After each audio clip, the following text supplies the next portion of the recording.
Our class has fewer people because some of the people from operation management or other move to the econ. So they think my class is too slow, so they take more advanced version, which that's fine. Then our class will be less pressure, right? So we don't have to rush, right? So we can go a little bit according to what we want to do. So if you feel my class is too slow, let me know. We can go faster. But otherwise, we keep the current speed. Try to finish one topic per chapter or 1.5. But today, what we are going to do is trying to finish the topic 2, and then probably start half of the topic 3. So one thing is like probably we have to decide, because now the class is more or less fixed. Probably decide what to do. I think there's one class we missed on Monday in October because of the public holiday. So there are either two ways: either we continue to do it but by Zoom, or we find some day to make up, or we can make up like we can either make either way, or we can say make the final exam take home. Then we don't have to make up. That would be another way. But we have to figure out what to do because I really don't know what kind of schedule, because I mean, people are coming from everywhere in this room, so might be that would be easier, because booking the room can be difficult. Maybe either Zoom or we just make the exam take home. So that would be, then we don't have to have some logistic problem. Or the other way around is just like, even if we make up, I record the Zoom, then we can talk. But it depends on, I mean, because scheduling is always an issue, because for many of you have very different ideas. Okay, but let's, before we talk about, I'll probably send email, make a Google form that you fill in, and you can tell me what kind of your preference, and we can decide what to do. Okay? So today we'll finish producer, okay? So it's basic firm. So just to remind you what we have done in topic 1 quickly, right? Consumer, right? So what we learned is try to consider the case where consumer is transforming the consumption good into utility, right? And we learn from preference and then utility function, right? And optimization problem lead to the downward sloping demand, right? And then the consumer surplus are the two things, demand and consumer surplus are the two things that we actually learned from the first class, right? Because most of them, if you learn intermediate micro, is not too much different from what you learn. But we just give you a foundation to give you an idea. If you do experiment, you do empirical, you know what kind of assumption you are looking at, right? Because all the functional form you are making, right, will be actually coming from theory, right? Suppose you are going to assume what kind of functional form, the expenditure function, so on and so forth. Same for the firm. Later we will see we have some convexity or concavity on the function we derived for the firm, right? Then that will be basis for you to do empirics, right? I mean, and of course, this also gives an idea how you do theory, right? Because we illustrate how things you come from assumption to conclusion, right? So that's the idea, right? Of course, if you want to work it on the proof base, right? So probably you can go to econ department, or you can look at the book, right? Because I think most of you are mathematically mature to read those things, right? Means it's very boring to go through proof step by step. I mean, of course, if you have a problem, you can schedule a meeting, we can talk how proof being done. But I mean, for our case, it's not something very hard. Just to review the goal, right, is trying to derive two problems: cost minimization and profit maximization. That would not be too much different from the consumer side. We have utility maximization and cost minimization. But there's an added thing here is for the profit maximization is no longer a constrained maximization problem. It's a unconstrained version, so it's even easier. Okay? And cost minimization is still a constrained version. Okay? But there's no longer a duality in the firm, right? For the consumer, utility maximization and cost minimization are the same coin but two sides, right? Or two sides, same coin, right? But here, this is different. Cost minimization is a smaller problem, okay? later you will define. It's like given the production target, what is the cost minimizing way or most efficient way to produce? And the profit maximization is take one step further. Consider the firm is facing a perfect competitive market. It's a price taker. Okay, how much you produce not affecting the product price. What would be his profit maximizing production, right? So that would be the goal. And lastly, we will just use a few slides to justify why profit is a measure of producer surplus.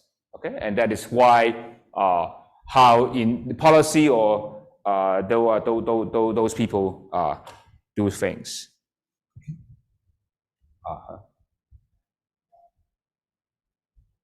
Okay.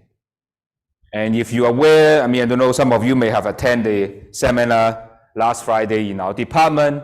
Actually, the speaker considered a case where there's an optimal queuing problem, right? How a firm is trying to handle consumer, right? If they first come serve, different kind of algorithm to, and then he considered a case where the firm is trying to maximize the convex combination of producer surplus and consumer surplus, right? Look at how consumer is better off and also look at the producer surplus. And the way he think about this is because, right? Because of course you want to only consider the firm maximizing profit, but of course, I mean, in the long run, right? To be accurate, right? You have to consider the consumer also happy, right? Because if you don't consider the competition, right? Then the maximization problem, you have to also maximize consumer surplus in some sense, right? So it's a reduced form way to handle competition, right? So in this model, we just focus on profit maximizing, right? But you can consider the case where the firm is actually maximizing profit as well as consumer surplus. The reasons being that this is the way to a reduced form way to consider competition, right? Because in the long run, right, competition, right, we have to also maximize the surplus to keep yourself competitive, right? But of course, if you have a model that is a full-blown, you have firms and so on and so forth, you don't have this problem. But this is a sometimes you want to do a site, you want to do a some way it's a trick, right? If you only focus on one firm, right, that is one way to do it. Okay, of course, in the basic model we don't do that, but there's some way if you do some optimization problem, right, that would be do. Or you have a planner, that's the way to do it. A planner is like maximize the convex combination of two, right? The weighted average of the consumer surplus and producer surplus. Okay. So very quickly we review a little bit. I mean, don't spend too much time. So as I said, firms are profit maximizer, and I told you that, I mean, there's some reason, sometime you want to maximize both the sum of consumer producer surplus if you don't want to model competition. That's a sidekick. And if you consider firms are state-owned enterprise, they will also maximize both. Or sometimes they will call the mixed enterprise or mixed firm, or next is the joint ownership. Here I forget ownership, but now these days firms are more or less related, right? The venture capital, right? Let's say big fund owner only multiple firms, and in that case, who is making the decision is not entirely clear, right? And they may jointly maximize their profit, right? You maximize your own profit and some weighting over the other firm's profit, right? These are the departure from what you may be doing. So this is transfer input to output, right? And the most general way to consider this is production plan, right? Production plan is the way where it's just a vector, negative mean input, positive mean output. And remember, this production plan by construction says about the technology of the firm. Okay, so this is the constraint put there. So it's just like unspoken constraint, right? And what that is the possibly said is just like where's the technology available. And because in our class, I mean, same as the textbook we used, Jatir and Vanny, we focus on single product, single output. Okay, that's why to make our life easier, make everything positive, right? The single output y and a vector of n vector, n dimensional vector to represent the input, okay? And here the assumption we make throughout the slides is trying to assume continuous strictly increasing and strictly quasi-concave, and you can't produce anything from nothing. And the only thing that would you say substantial meaning would be the strictly quasi-concave, which essentially said inputs are complement. Okay, if you combine two production plan, okay, it's going to be better. Okay, a convex combination. So that is the idea. So either suppose another case is like either you have all the machine or all the man, okay, and you combine them is better than you separate them. Okay, so that will be the idea. So this marginal product, I think that you learn in the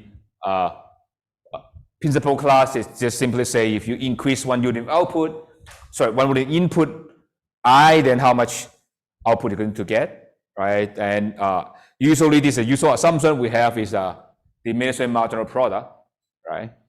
And do note that this is different from the what we call the scale of production, right? Economy of scale is different, okay? So just saying if you are holding other factor constant, what happens if you increase this one? And it's very normal we expect this is negative, okay?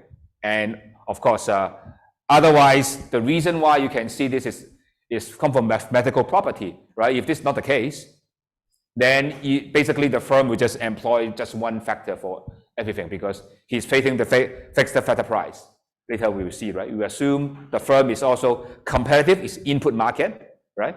The wages and the rental costs are the same, right? So in that case, if this is increasing, then it means that basically we just only use one input. That make the problem uninteresting.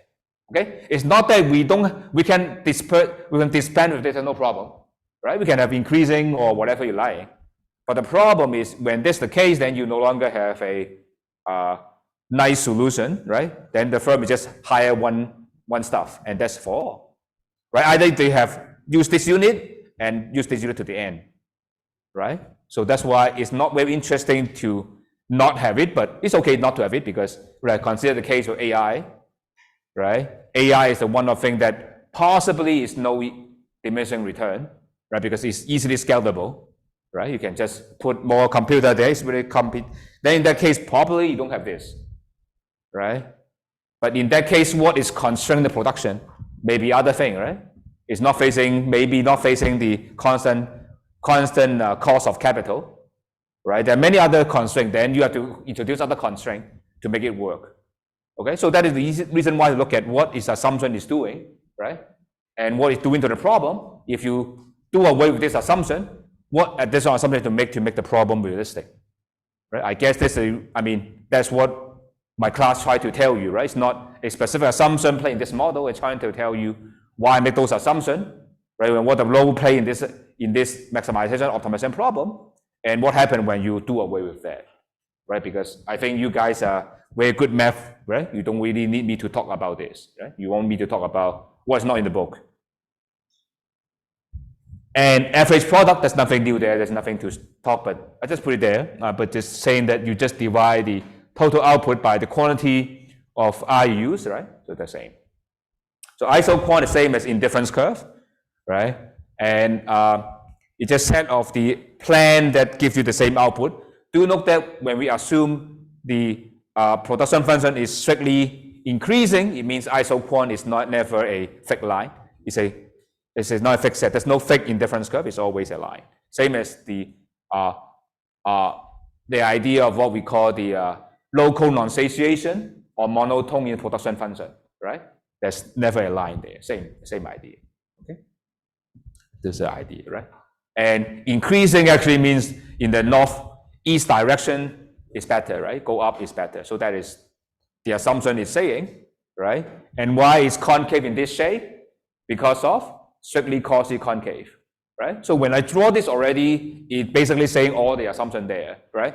The additional thing is like the isoquant of 0 is actually in the origin, right? That's basically all the thing you can see from this diagram, right?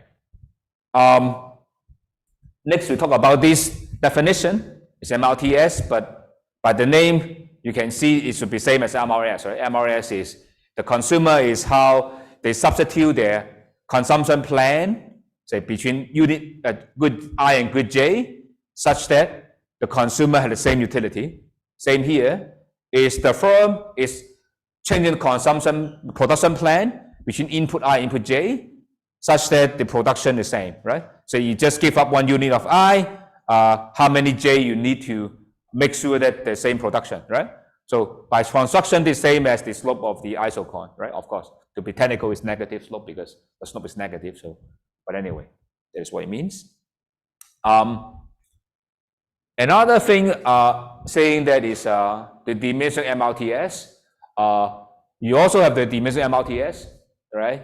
It means that the more you employ, right, and that would be this guy tend to be smaller, right? And that would be different from diminishing return. Okay, diminishing return simply means that when you go up moving the isocon, right? Okay, then you get slower and slower, right? It's just like if you think about a 3D shape of capital and labor and production on the axis, then you just go in this shape, right? Go ahead. But anyway, so return to scale. If you learn macro or other thing, that would be the thing that you would care most, right? Because return to scale is related to the economic growth, right? And the classical idea in macro, you would consider the constant return to scale, or at most mostly decreasing return to scale, right? One of the reasons why you have to assume, later we'll see in general equilibrium model, is when we have increasing return to scale to an economy or to the firm, then basically one firm will take over all the other firm, right? Imagine that it's increasing to scale. Why you have multiple firms, right? Why don't just one firm take over everything, right? So that is why in classical micro model, you always assume decreasing return to scale. The reason is if you have one firm that, right, have increasing return to scale, then you just scale up, right? Then there's no other place for the firm, right? Because it's increasing and then the cost is reducing, right? So that is the reason why later you will learn when we'll talk about market structure, right?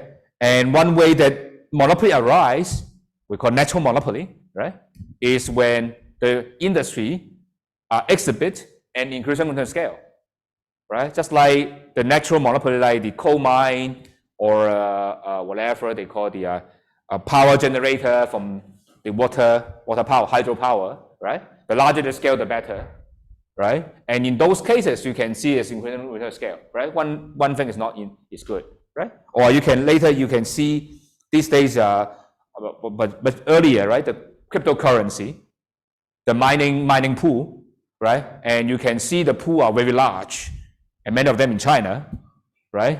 Why? One of the reasons why is because China, especially, I mean, when you look at mining, right? One of the biggest constraints is electricity, right? The power cost is huge, right? And who has increasing return to scale in those areas is where the power plant is exactly next to the power generator, right? And because of power transmission from one area to the other area has costly, right? So if you let there, then you have a very cheap price of getting power, have increasing return. Basically, he just have all the computing power, right? If you look at Bitcoin, more than 50%, more than half of the world computing power is in China, right? Reason, right? Increasing return to scale, right? I mean, of course, there's some limit to the increasing return to scale, right? To some extent, then it's there, but they expand the firm so large because until there's no more increasing return to scale, right? So that's why the decreasing return scale can explain why you would have a big firm or small firm, right? Because firm expand until there's no more increasing return to scale, right? Because here, although we said the funds are exhibit in this way, right? But this is, you can imagine, in the real world, it's not global, it's a local, right? at some range of production level is return to scale, right? And constant and then decreasing, right? So that's why you will see this kind of model. And I guess MS people are not around, but if you consider platform, this is what you see, right? Google, Amazon, Facebook, all these kind of things have increasing return, right? One of the reasons, hopefully you have time to cover, is what we call externality, right? And so far in the last class, we talked about there's no externality in consumption, right?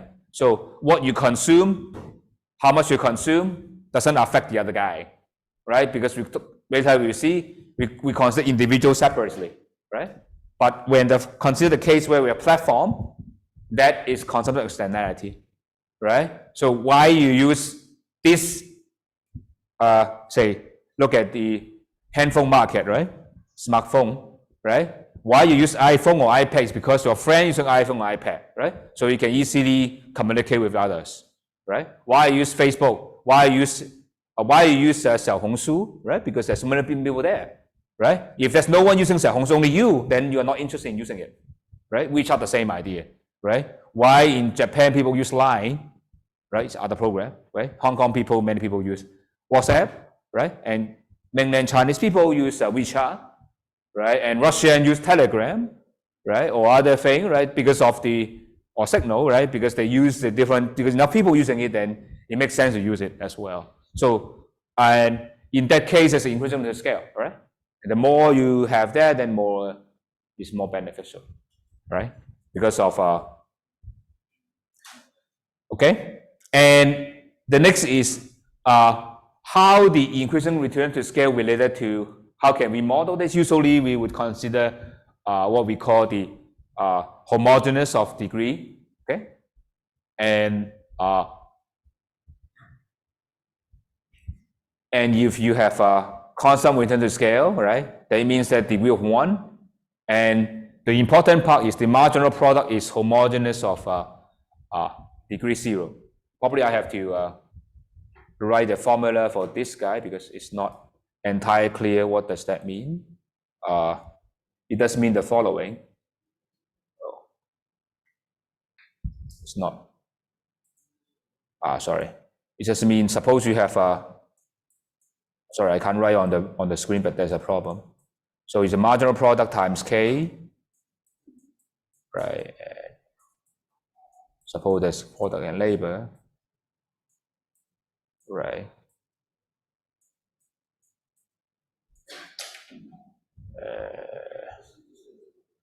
Degree 0, right?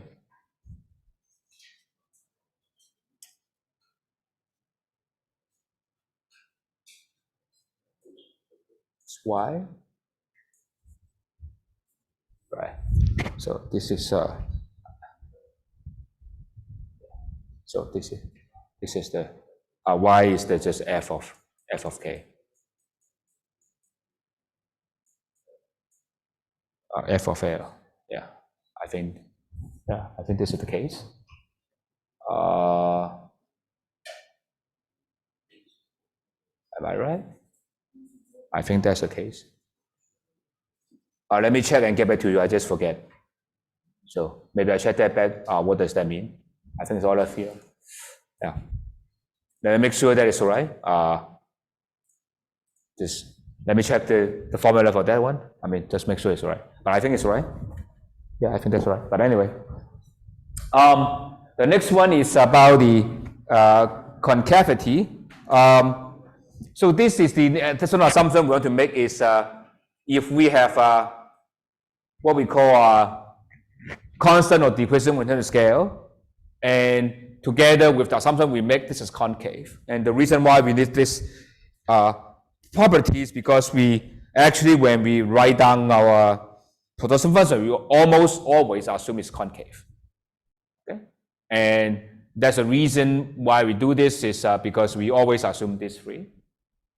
Right, so that is the reason why if you assume concave, what does that mean in your model? It means that actually there's a several things, right? There's a 4 assumption there, right? And implicitly, you kind of assuming there's a constant return to scale, right? I mean, if you're increasing return to scale, then you should assume other way around. Probably it's and you can see it should be convex, right? So,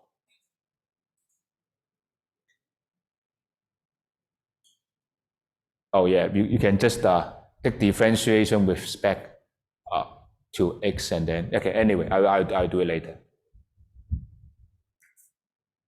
So, and just to remind you, what are the standard thing, right? The three standard thing.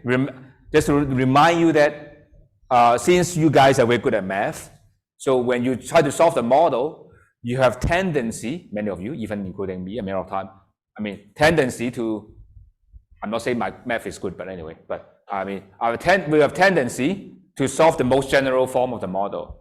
And I always discourage you to do that. You always start with the simplest form as possible. My experience is you start with something like almost like trivial case, then you build up your intuition, because usually your model can be very complicated in some other part, right? If very simple, then you don't need to rebuild it, right? You're thinking about adding some feature to your model. So always start with something like very trivial, like this kind of model, like linear production, right? Like fixed proportion, right? Leontief production, right? And then go to Cobb-Douglas, or you can even start Cobb-Douglas, but that would be sometimes the easiest, right? And once you derive the solution, which you should have closed form, right? Then the next thing to do is either you go to consider what we call the CES, right? You can derive that, right? Because if you Cobb-Douglas hold, then CES usually holds. Usually there's no exception, right? Of course, the math is more complicated, right? And usually you don't have closed form as well, right, for this one. So, but usually the logic from that one will translate to this one, right? So that's why you see all the trade people or macro people, they would consider this guy. But you can always start from Cobb-Douglas and derive every solution nicely, and then everything should also translate to that one, right? And this CESY is so convenient, right? Because this is related to the idea of elasticity substitution, right? I probably have, in the last 10 minutes in the last class, I mentioned about the CES, right? This CES is a kind of weird way to describe the shape of isocon, right? And basically it's talking about the following, right? It's the percentage change of the slope, right, over how the ratio of the two input changes, right? You don't have this in your you don't have this in your consumer, but you have this in your production. Very weird, but that is how this thing being sold, okay? And right, is how this MRTS change, right? Because this is inverse, right? So it means that is how MRTS changes need to change in your and this actually is a curve, right? Because just to remind you what it is, right? Just in case you forget, right? Suppose this is K and L. I don't know which K and L, but it doesn't matter, right? So this is the isocon, right? And because we focus on, the way we focus on is this, right? We pick a particular point here, right? And you can draw a line here, right? L is so-called RK, say, right? So this is a particular ratio R, right? Because this point, right? And the question would be, we have this, the tangency, right, is the MRTS, right? So the idea is, suppose we flip slightly the red line, how does the tangent change, right? So that is the idea, is how curved is this guy, right? If change a little bit doesn't change the MRTS, then it's relatively flat, right? The isocon. So that's the idea. I mean, of course, I always think this is unintuitive, okay? But because this unintuitive definition gives a very nice function, that's why we have to talk about this, okay? I don't think by itself you would worry about this part, right? Because no one cares. No one actually asks you to derive this, right? But this is just to give you idea, what are you assuming behind this guy is assuming it's constant, right? So it means that no matter how you change this red line, right, the shape is always like this. It's like very nice shape isoquant, right? It's like no matter how many percentage you change this guy, this shape, same, right? And this is the standard one, right? As I said, this is, if you ever pick up any paper recently in macro and IO, it's always like this, right? Either it's this shape or they call it the double CES. It's like, I think you have input, you have multiple output. So input become output, output become another thing. So it's double CES, right? Because you have many input and each input become output, right? And the multi output consumed by consumer, right? But anyway, I don't think we need to worry too much about this part. I mean, there's a proof behind how you prove the CES thing, but since I blacken it, so if you want to read, you read. Otherwise, I don't think anyone care, right? So the only thing that would be interesting would be just include the 3 different cases: linear, Cobb-Douglas, and Leontief, right? So that's why I would recommend if you work on your model. I think for business case, I think Cobb-Douglas would serve all the purpose, as I emphasize, right? But if you want to be more general, I mean, once you try Cobb-Douglas, you can see if your result holds for linear production or Leontief. If it works, then go for CES, right? That would be the most. Of course, there are more general version than this one, right? But this one, these 3 will be enough for, I think, for if you do a theory, okay? If you do empirics, there's a lot more function you can learn, right? Because when you do empirics, they can as complicated as you can go, right? But for theory, I think at the current technology, I think this is the best you will be using anyway. So we're basically at the frontier. I mean, in terms of building a production function, okay? So that would be fine. I don't think there's we didn't miss anything. So let's quickly finish this cost minimization problem, because that is exactly, you can see, similar to the consumer, right? Because consumer, same thing. So that's cost minimization with same consumer, right? Because consumer is transforming product consumption to utility, right? Here is a similar idea, right? Right, because they're minimizing the budget, right? To achieve a certain utility level. Here the same, right?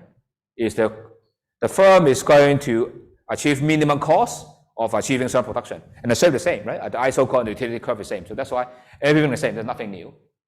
And here we have even more natural assumption is like the firm take the price as input given, and the input price are positive. So I think that's very natural, right? If the input price is 0, then we don't need to worry about it, right? It doesn't enter into a cost function anyway.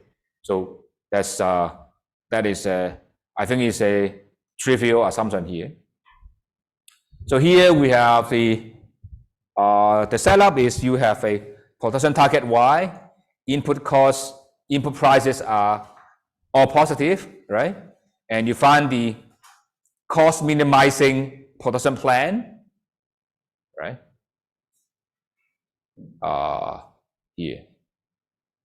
Oh, I guess I should be more careful here, because the reason why I said here, I think I have X have a production plan is fine. I think I didn't put restriction here. Okay, that's fine.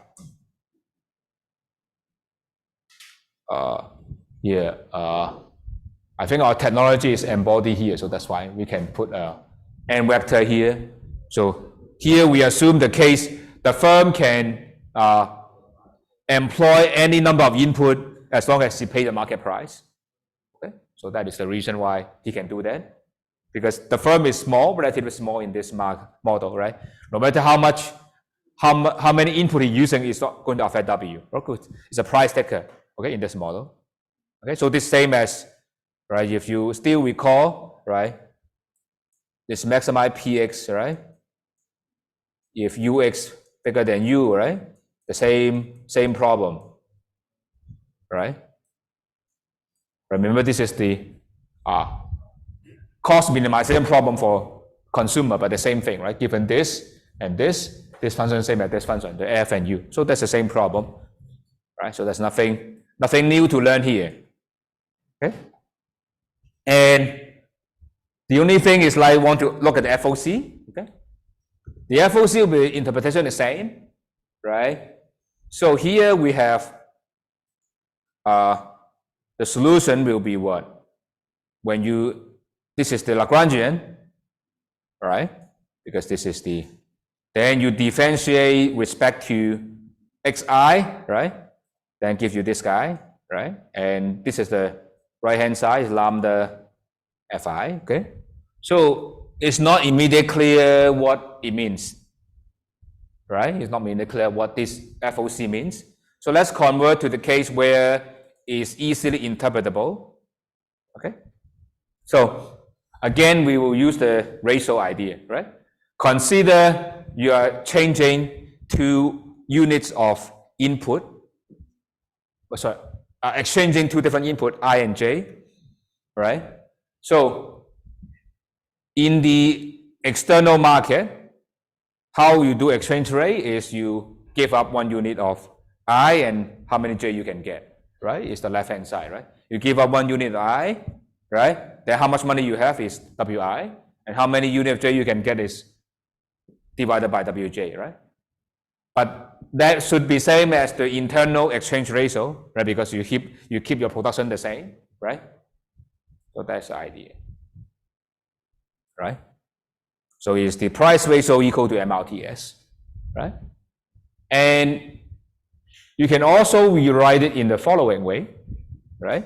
Because this is Fi, right? Then this is Fj, right?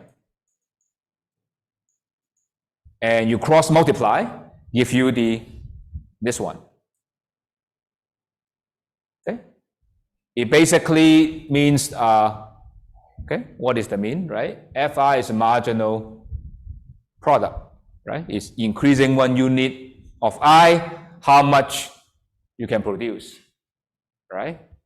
And you divide it into this Y. What does that mean? Right? What does that mean? It means that if you spend 1 more unit of dollar, right? This is how much, 1 over this is how much I you can get. And multiply this is how much $1 you spend on having a 1 over WI unit of I, and how much production you can get. Let me repeat, right? It's a little bit convoluted, right? 1 over WI, suppose I give you $1 more. How many I you can get is 1 over WI. And this will give you times up Fi is how much production you can get in extra, right? So it should be same for the same for different unit, right? And you can again reverse it. Okay, this is also a weird way to think, right? Now is I need to produce 1 more unit of output, right? How can we do that? Is by, say, suppose I would be going for 1 unit of I, right? So then that would be the cost of doing it. Why? Right? Why? Maybe it's enough talk for me. Someone can help me on this one? Because I always keep saying that it's very boring. You guys are yawning, so can you explain why? Let's go around to see. Can someone explain? I give you the mic. Can you try? Like for the third equation? Yeah, the third equation. Can you explain this one? I already give you the word, but try to explain. Yeah, I think the first part said if you want to increase maybe 1 unit production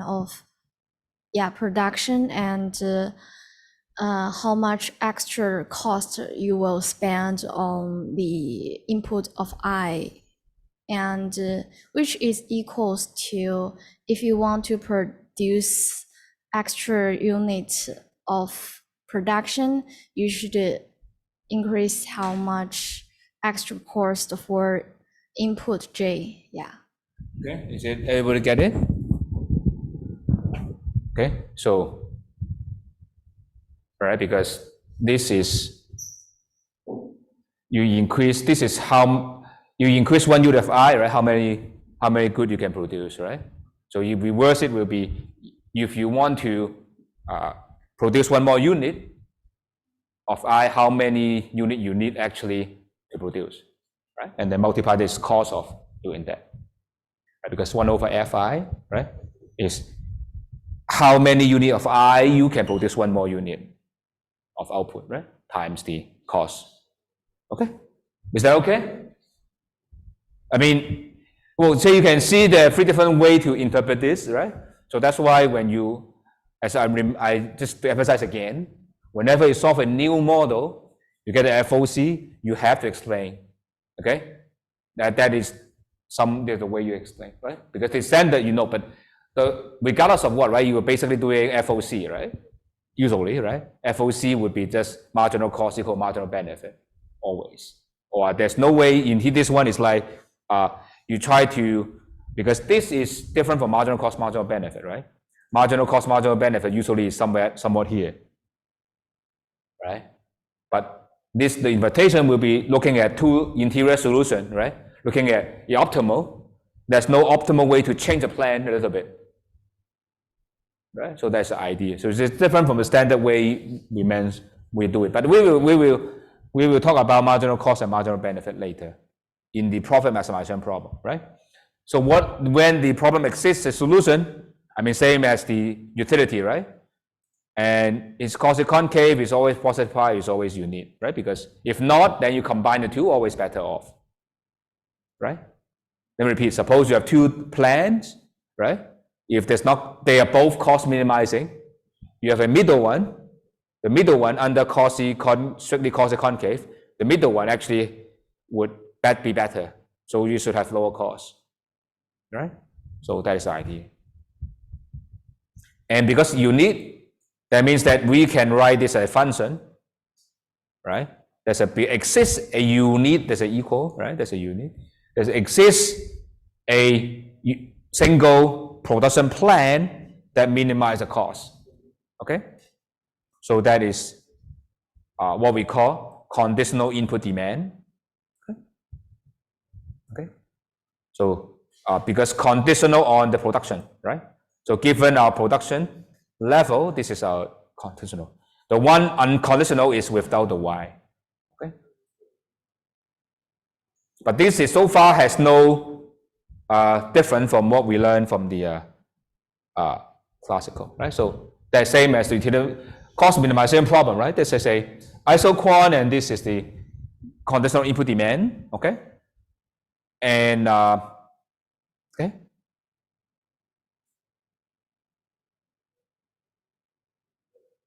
Let me finish this few slides because it's definition, then we have break, okay? Just allow me to 2 to 3, 4 minutes. So this one is called the firm expansion path. Is a comparative statistics on the input demand, right? Suppose you draw different isoquant, right? And then you would have different optimal point, and how this point traces out in this map is called the input expansion path, right? And the idea is very simple. I skipped this part, right? So if it is increasing, it's normal input. If decreasing, is inferior input.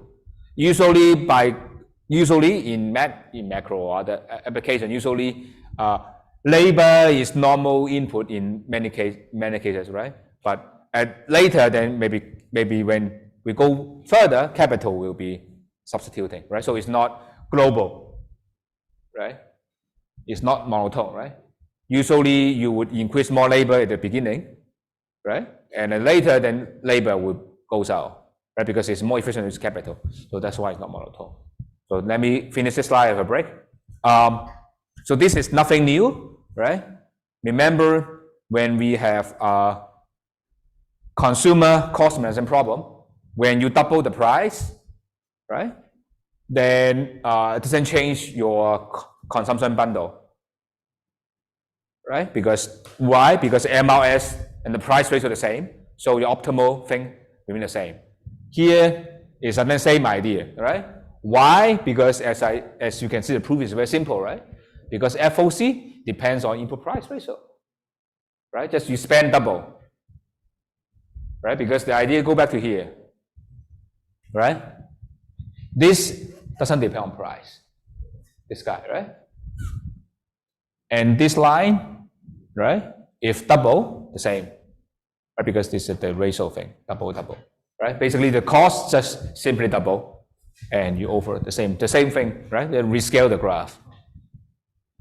Okay, so let's have a break, and after that, we come back with the profit maximization problem in the second part, and then we will consider talk about equilibrium after in the third part of our class. Okay.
Let's resume. Let's see. Where is the Zoom thing? Let me going to share the screen. So before the break, we consider the case of cost minimization problem.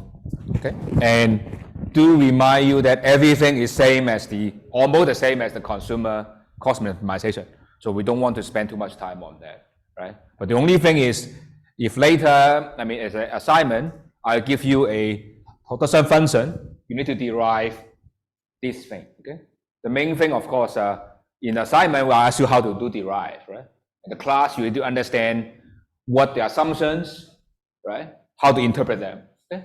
The separation, okay? Although in the assignment, I don't ask you to derive, understand assumption and interpretation, but that is actually more important than deriving, right? Because at the end of the day, you need to talk to other people, right? You write your paper, right? You present the paper, right? That I think the intuition or understand assumption is far more important than derivation, right? Because now Mathematica can do almost every single proof. AI can almost do everything, right? So the important part is how to think in the big picture rather than the details. I mean, of course, the details is important, so that's why we still need to do exercise, right?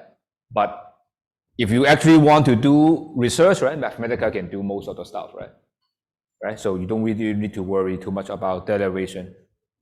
Okay, so this is type of the question that I will try to ask in your assignment, same as your test as well, right? So make sure that, I guess this is the part, I mean, I just very quickly go over that, right? Let's go over the first order, the first one. The rest, I mean, should be yours, right? So you differentiate this, right? This is differentiation with respect to xi, right? Because you maximize with respect to x1, x2, right? So we differentiate this, give you this guy, right? This is nothing, that's 0, right? You differentiate here, this is nothing, right? Just left is this guy, right? And so on and so forth, you can solve it. Okay, so of course, if you don't know this, Mathematica can help you, right? Put this, Mathematica can solve out the solution, right? So there's nothing deep if you don't know. I mean, of course, if you forget how to do it, then everything can be done. As long as you know how to do intuitively, right? You just solve this system equation for x1, x2, and lambda, right? Then Mathematica can help you to do all the job, right? So that is the case. So the only thing why sometimes you want to make sure that you know the assumption and thing is Mathematica don't know whether the solution exists or not sometimes. Or the Mathematica is stupid. You have to change, sorry, they're still stupid, but may not be very smart because of the fact is if you change some functional form, then you can solve. If you do it the wrong way, you cannot solve, right? You don't know you do it right or wrong way. So that's why you need to know the math. You know, see, okay, there exists a solution, so you can go to Mathematica, right? That's very important, right? I mean, probably people who do optimization know, right? If you don't want to do optimization, you have to sure the optimal point exists, right? Otherwise, what are you doing, right? So that's very important, right? Before you plug in the Mathematica, you make sure that there's a solution there. Same idea, right? So that is the case. So I expect you're able to do it by yourself, like this one. But don't worry, you do the assignment, which you will be working on this kind of problem. So don't worry. And this is one way standard, right? Because if you learn undergraduate, then you know how to do it. but because we assume you have no knowledge, so you start from there, right? The assignment just to make sure that you have the knowledge to solve the model, right? So don't expect my assignment to be very deep, okay? But just to make sure that you know how to do and take the knowledge to the other thing, right? To the other context. So this optimal minimization problem, optimal cost, right? The optimal value function is the cost. And do note that this doesn't rely on a unique solution, right? So even the unique solution doesn't exist, this will still holds, right? It doesn't rely on you have a quasi-concave thing, right? As long as a reasonable assumption, I mean actually less than that this exists. But anyway, because we have a unique this must be exist, there's no problem. Okay. So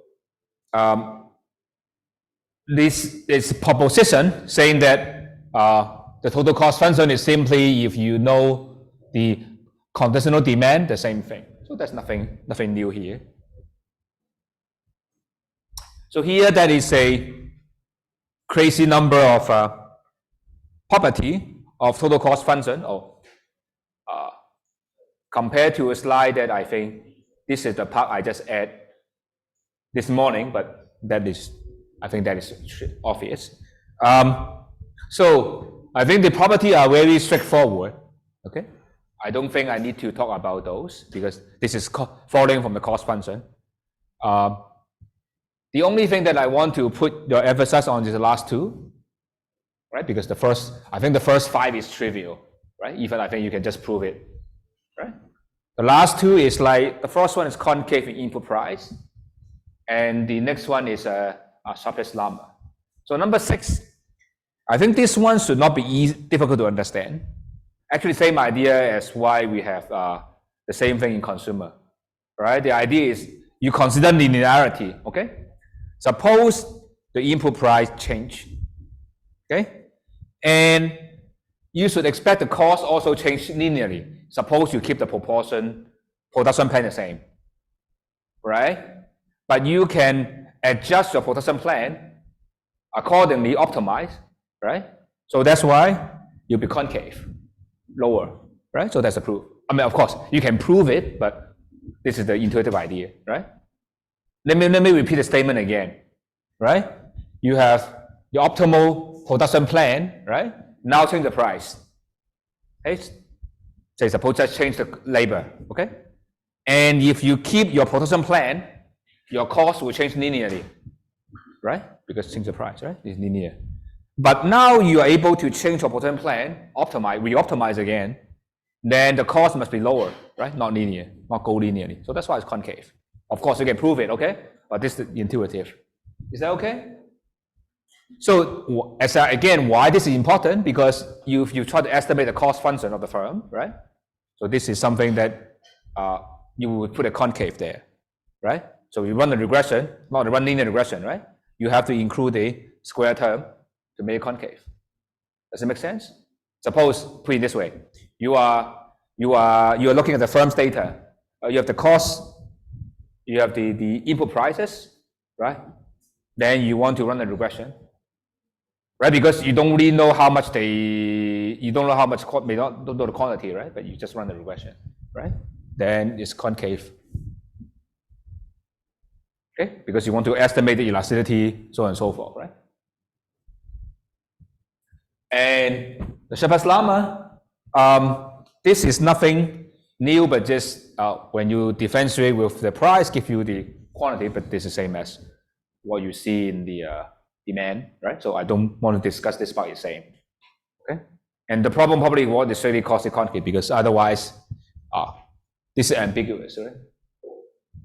So that's why you need to have that. But anyway, I don't think I need to talk about too much about this because this is appear in consumption, okay? So this one you can actually prove the property here, right? You can just verify, indeed, this is the case.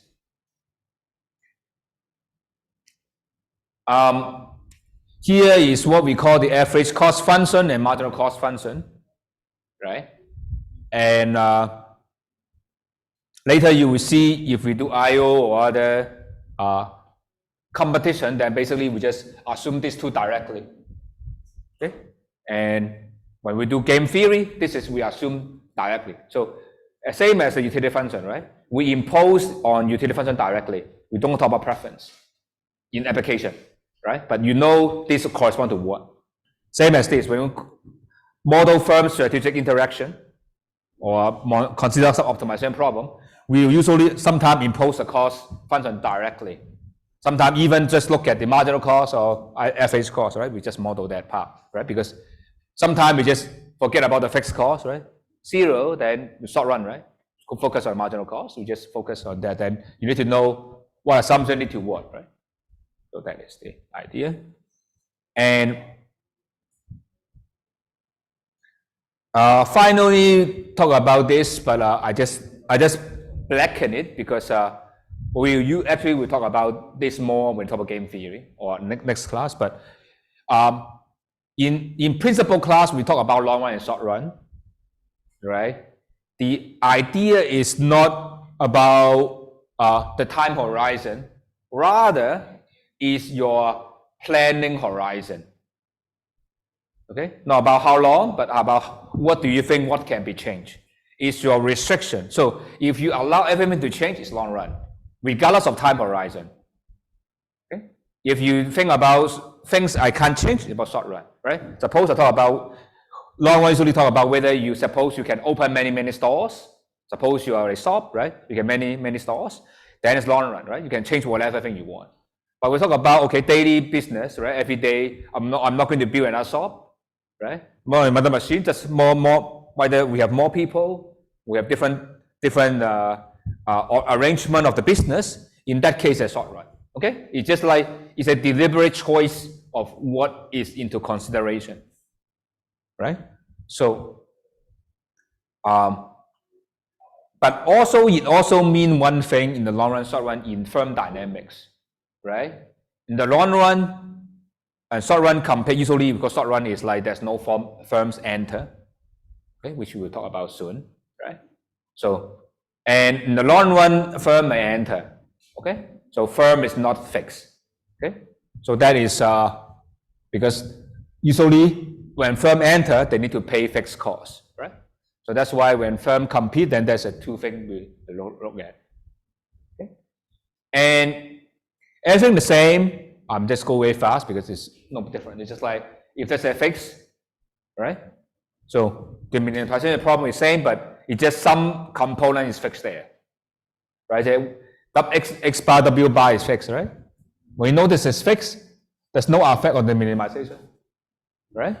But just fixed here. So this is actually the very similar thing here, right? And the short run cost, long run cost, so on and so forth, right?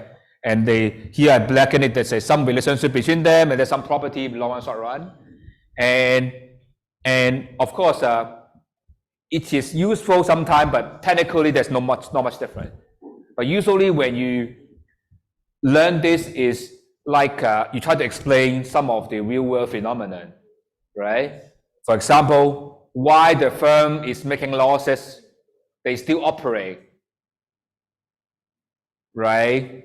But usually look at, say, some of the restaurant in Hong Kong, right? If they do their lunch business, actually they're losing money, right? But you ask why do they do it, right? Because of they're looking at the short run, right? Although they cannot earn enough to cover the rent, but rent is not comfortable whether it's considered whether it's lunch or not. Let me repeat the statement, right? Why there are some restaurants still offer you very cheap lunch, right? Because lunch even cannot cover the rent, right? Because okay, the rent, the average cost, right, is higher than the average cost, right? The reason why the margin is not the average matter, it's a marginal matter, right? When they open or not this morning for the breakfast or in the lunch, right? It is because of whether this can cover the operation, right? If that's so, then they just open, right? And that is the reason why you see those kind of things happen, right? And later you actually see, right? A lot of shop, that focus on the bakery, right? How do they make money, right? It's based on mooncake. Without mooncake, they cannot make any money. But mooncake can make their whole year profit. And they still operate other times just to cover things, right? And that is reason people talk about why at night many things shut down, right? Because the shop doesn't open at night because they cannot cover the cost, right? You will imagine, right? The rent has been paid, right? So relatively free. Why don't they open, right? Because they can't open because they look at the margin and not the average, right? But anyway, I'm not going to talk about all this because it's basically M.Phil theorem. I don't think this is only important when you actually do estimation, right? But I guess no people are doing this kind of business, right? I basically skip because last year I think I covered this in the great detail, but I guess no one actually found it useful anyway. So I just basically spend more time on game theory or other aspect, which is more useful to you. Okay. In case you want to know, you can either check last year's video or you can ask me. Okay. I can go over that with you because these slides are very straightforward. One thing I think there's one property I think I should talk a little bit, but I don't want to spend too much time, is the AC and MC. Actually can prove it by calculus. Is if AC is like this, the MC will pass through the lowest point. Okay, and the idea is very simple, right? And when the MC is high, the MC, so extra unit is high, the average unit, so MC goes up and goes up, right? So that is the idea why it passed through below. But I think it's relatively easy to prove. You can just take the derivative and you get the answer why that's the case. But I don't want to. You can just see it. It's just simple calculus, right? Bigger than 0, less than 0, right? So I don't want to. Y less than 0, bigger than 0, right? Less than 0, bigger than 0 depend on the MC and the AC, right? This is the case. And I don't want to spend too much time on that. Is that okay? If you have questions, you can ask me because I think you're a PhD student, right? So if you can understand, you can ask me.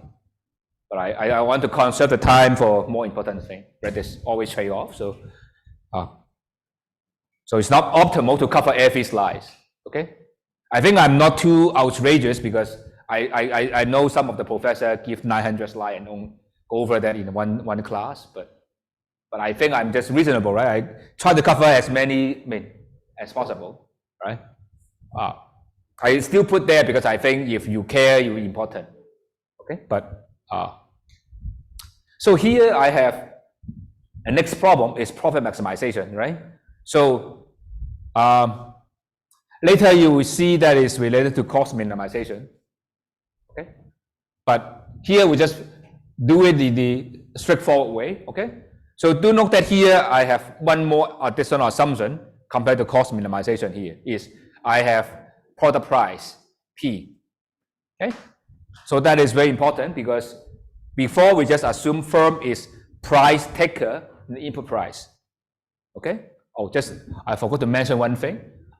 Recent development in macro and microeconomics is literature are increasingly unhappy with this guy. So in the old days, the old research people were happy with the input price are exogenous. Okay, but now people are unhappy with this. Reason because of increasing market power. So you look at the data, you will see globally, firms are getting more concentrated. The market getting more concentrated. So there's many big firms, and many big firms imply assumption of input market is competitive, no longer a good approximation. Imagine the case where we have many small manufacturers, that would be fine, right? But now you have maybe several firms that actually a big buyer, right? So then we'll make things very different, right? Say suppose Apple, right? It's basically doing so much production in the cell phone market, right? So how he behaves can be very different. Okay, but anyway, here we assume in this profit maximization problem, it's just firm is also taking both sides as input, taking both prices as given, right? So it's behaving competitively in the input market and output market. And as I said, right, these two assumptions can be problematic, right? Because firm has more market power, which means that the output price is firm can decide, and same as input price. But anyway, we just do this one, okay?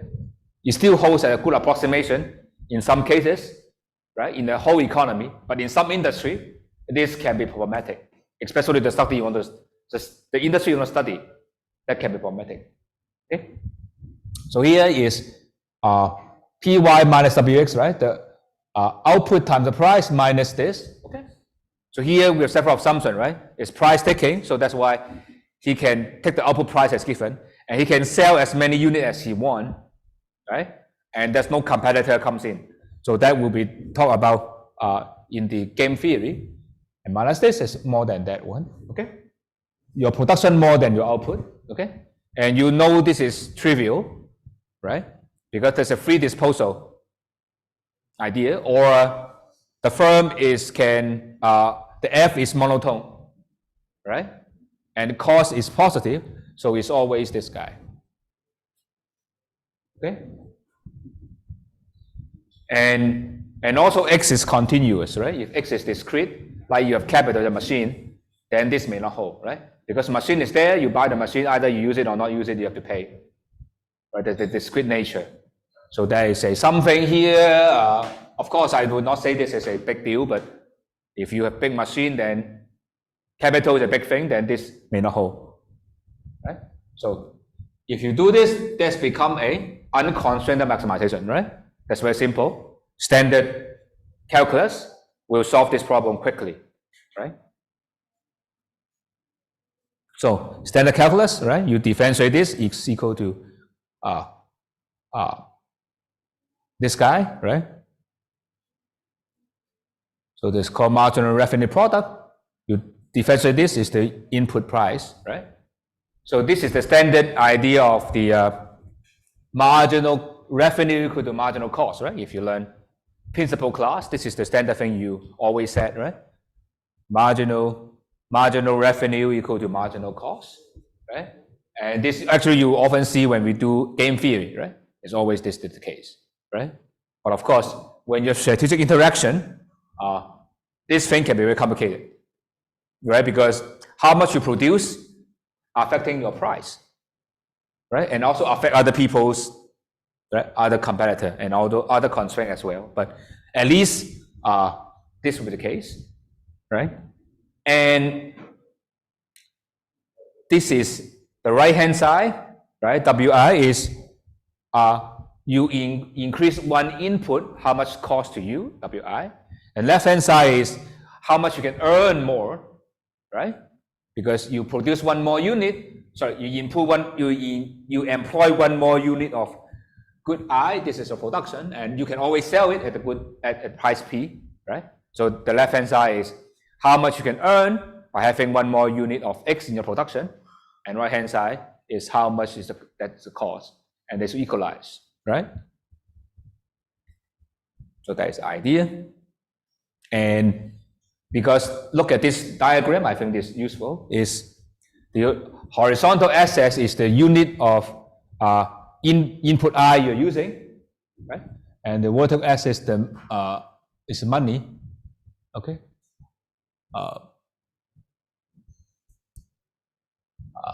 Okay.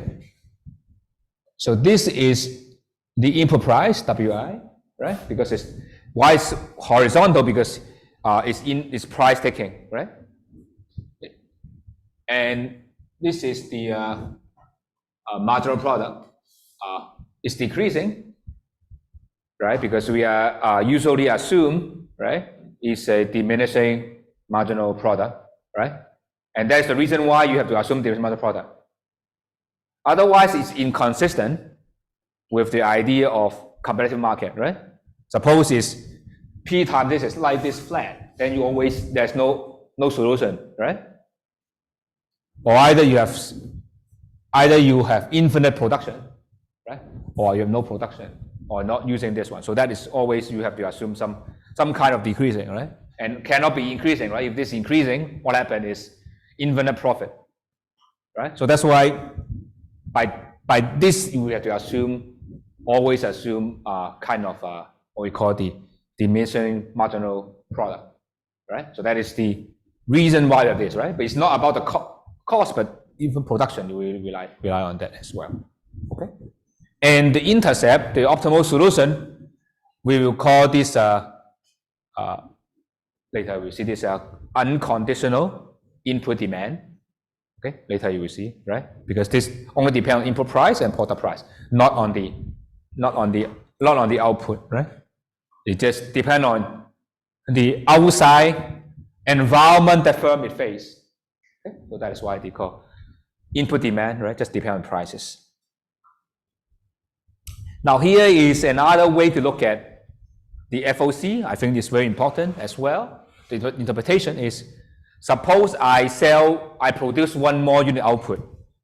How much I can get is P, right? Because the firm is facing a competitive market. You can always sell the output at P.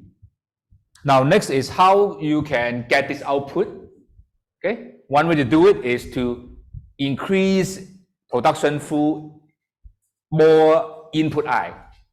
Okay, and how much input I you would need is 1 over the marginal product, right?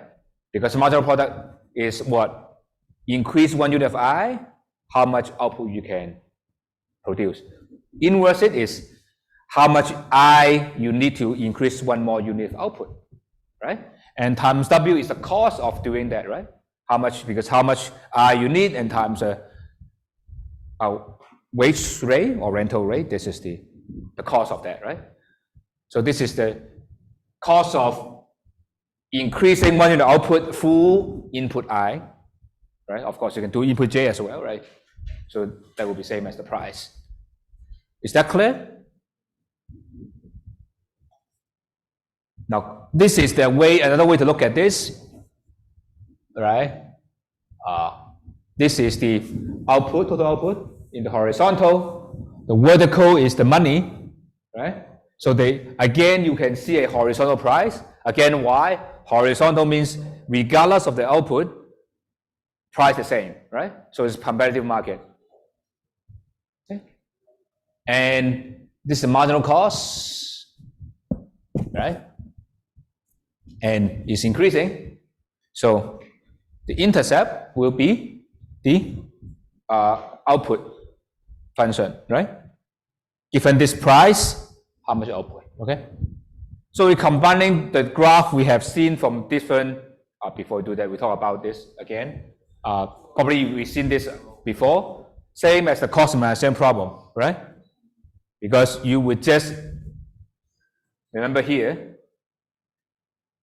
okay? P is same, right? So you can WI, but same as WJ here, right? You can also write for this for J, right? Then you have where am I? Yeah, you can okay, you can have this guy, right? Is that clear? Okay, so I don't think I need to talk about this because same as the cost minimization, right? Because it's very natural, right? If you want to maximize your profit, you have to make sure that at every output you are doing the optimal thing, right? So that's a sub problem, right? So you can, that's why you can break down this into 2 steps, right? One is cost minimization at every output, and then you consider optimal output, right?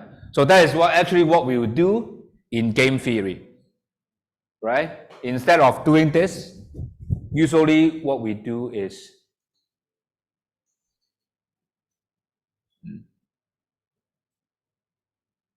I just jump a little bit here. This is usually what we will do. Okay, sorry, I jumped to slide 72, but we'll go back. But usually this is the thing we'll do when we do game theory. Instead of talking about the firm different input, we'll subsume it, assuming the total cost function. We just choose, each firm just choose the Y. Okay, but anyway, let's go back. But this is the way that actually we will be working on when we do game theory, because that will, why I do that, because it is easier to handle, right? Firm only have to choose output, not combination of input. Okay? Then make the strategic choice easier. So very quickly, I mean, there's nothing new here, just quickly. This is, as long as the price are positive, F is concave, then SOC satisfied, then our FOC sufficient. Okay? I don't think I need to convince you this is very normal. I mean, because that is standard result from calculus. Okay? So this combined two graph, right? This is the output demand, so output function, and this is a unconditional input demand, right? So that is the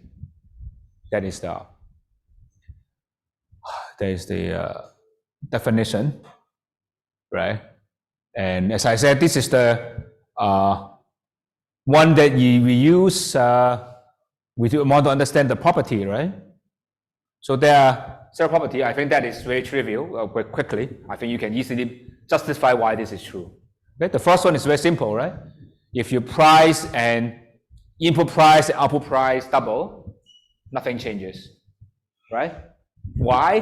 Go to FOC, always. Is it FOC going to change at all? No, then no, right? Because FOC, they change the price, because the idea is very simple, right? Go back to the problem here, right? Suppose you multiply T, or multiply T here. Sorry, I cannot write here. You multiply T here, multiply T here, right? Same thing, right? So that's why same. That is how you prove it, but I'm not going to write it down, right?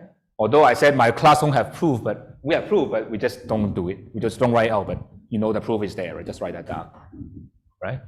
The second one is out. The second one and the third one, I think, is pretty easy to see, right? The second one is output is increasing output price, right? I don't think we need actually proof for this one, but look at the graph. When P goes up, what happened?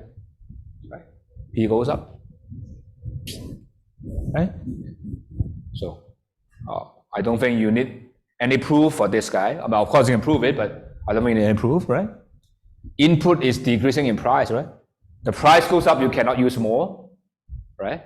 So I don't think we need proof for this too, right? It's, even though the proof, I mean, I think that's correct, right?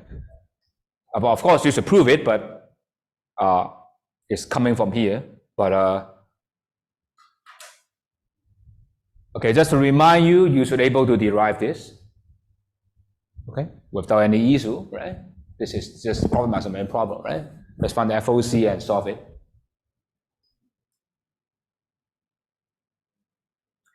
And of course, usually you don't really need to go for Lagrangian, right? Because you know the FOC can just start from here. As long as you know, you can just basically skip this step, right? You can just start with it. And this is opposite. I mean, you should be able to do that. I don't think I need to go a little bit detail on this one. Okay. So here is supposed to put back the optimal production, right? And optimal output and input demand, then you get the profit function, right? That's what it means, the optimal value. And the property will be very the same, okay? And if you double the price, then your profit double, right? Because they multiply by that, right? And if the output price increase, then you, of course, profit cannot drop. Your input price goes up, your profit cannot go up, right? That is, I don't see why you would, I mean, we don't need to even write that down, right? But probably you would wonder why we have this, because that is the reason why when you put restriction, when you do statistics, right? When you do econometrics, if you notice, then when you test your variable, right? Test the coefficient, you should use one-sided instead of two-sided, right? The null hypothesis is one-sided. So that's the reason why you want to study this, right? Why would you care about two-sided, right? Because it's never two-sided, right? When you do hypothesis testing. So that actually tells you, in theory, tell you what you should do when you do econometrics, right? Because you know for sure it's one-sided.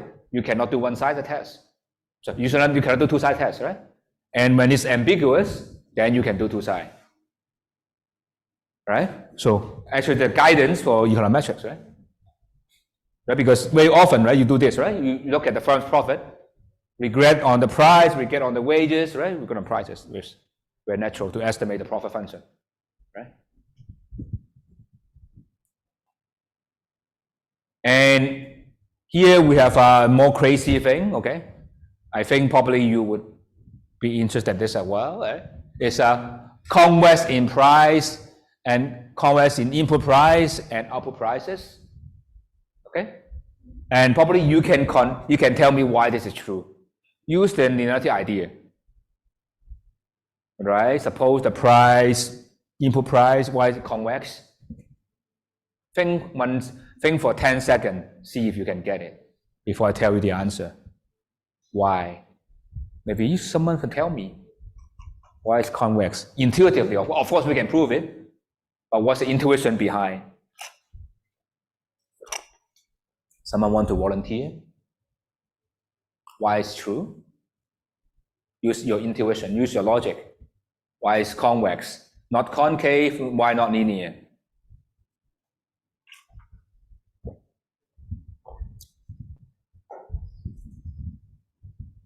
Anyone volunteer?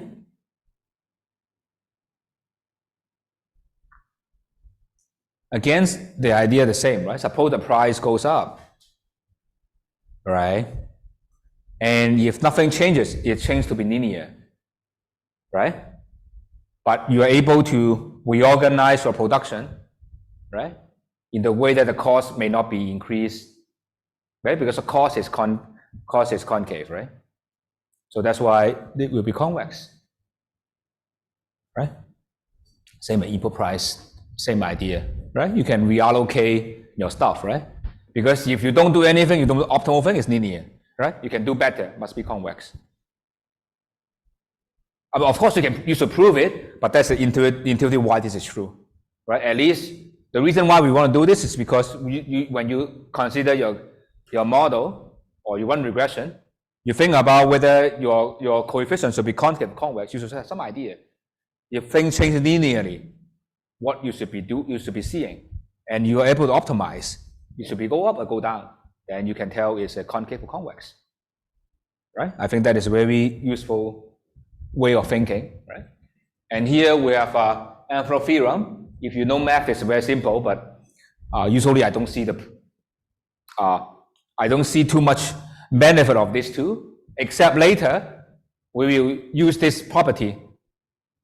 I will use this property here because this will give you consumer potential surplus.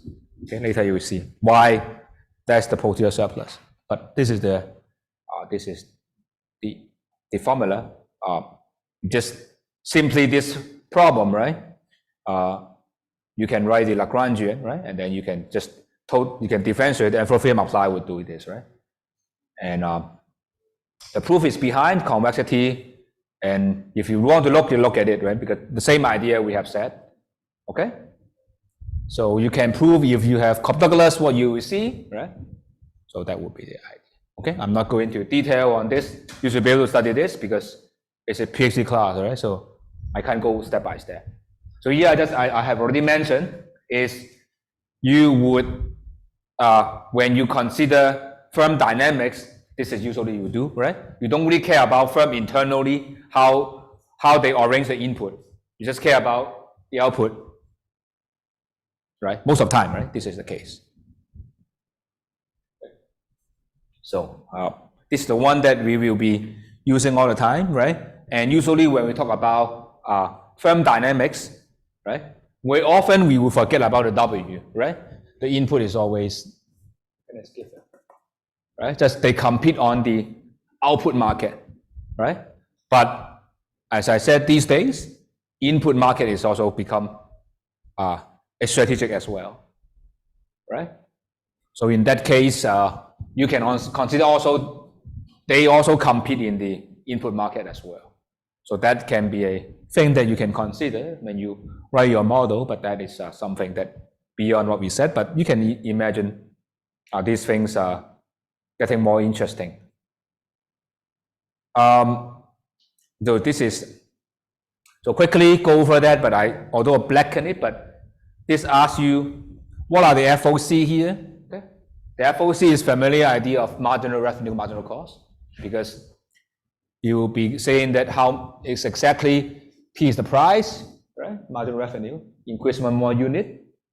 Right hand side is marginal cost, so this way, even more direct, right? I don't think I need to, right? Because this is standard, right? This is differentiate Y, you get P, right? Differentiate Y is cost, it's become marginal cost, right?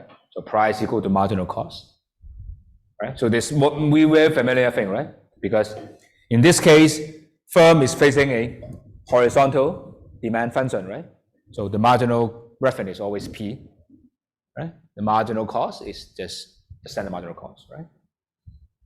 And this is the one that usually we will be using, okay? And here, I'm not going to talk about is the short run thing, same thing happened, but just you keep something fixed, right? And everything is same, right? That explain, the short run thing tries to explain why when the firm would not operate in the short run, right? When operate in the long run, right? And probably you read some news, there's a Temple Street, Miaojie, right? In Mongkok, right? And there are a lot of stores actually not operating, right? But they have to pay the rent, the license fee to the government. Reason, because there's no business anyway, right? Just cannot return to the government, so they just not doing anything, right? Just stop operating because how much you earn cannot cover the short run cost, right? The marginal cost is not enough to cover, then you don't do anything, right? And when you shut down, right, is the cost below the total variable cost, average variable cost, as I said, right? And there's always supply, right? Because the same thing, if you fix some factor, that is the thing, solve the same problem, but with some factor you cannot change, right? So it's even easier, right? Because there's something you cannot change, right? Suppose you, in the original problem, you can optimize between capital and labor. Now capital cannot change, you can only change labor. The problem becomes even simpler, right? Nothing new here. So I don't see why we spend so much time on that. Okay. The last one, the same idea, the AC, the MC, ABC, this kind. I mean, you learn in principal class. And I don't see, I mean, I never use it in my research. So at least as far as I'm concerned, so I don't see why you need to remember all this result. I mean, it's good to know, but I don't see in particular why you worry about those.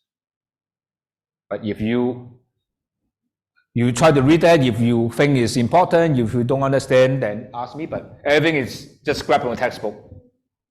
Okay? So if you don't follow, do look at the textbook, or if you still don't follow, ask me. Okay? You're really welcome to talk to me because I think you're a PhD student, right? So I must have to skip many things, but you must likely to face some problem with the textbook. Just feel free to drop by, email me, and then we can talk. So lastly, I don't want to spend too much time, but it's so simple, is why when you learn the principal class, some of you may have learned it, right? And if you remember, the consumer surplus is the supply curve, okay? And this is the price, right? And this is the consumer surplus, right?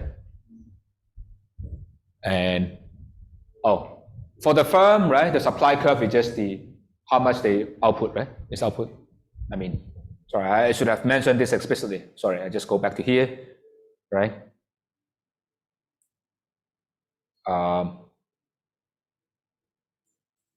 Right? This is the supply. This is if you map the price and this gives you the supply. This gives you the supply curve, right? If you draw Y, the P, the supply curve. A supply curve is different price, what is the output, right? So it's just this the Y function in the supply curve for the firm. Okay? But here gives the idea why how happy is the firm is the It's just a profit. Of course, probably you would not need, you may think we do not need justification, right? Because to maximize profit, so the profit should be the surplus, right? And the only thing we are doing is how wide it is the area above it, right? Because when you learn from the undergraduate principal class, right? What you do is, if this is demand, right?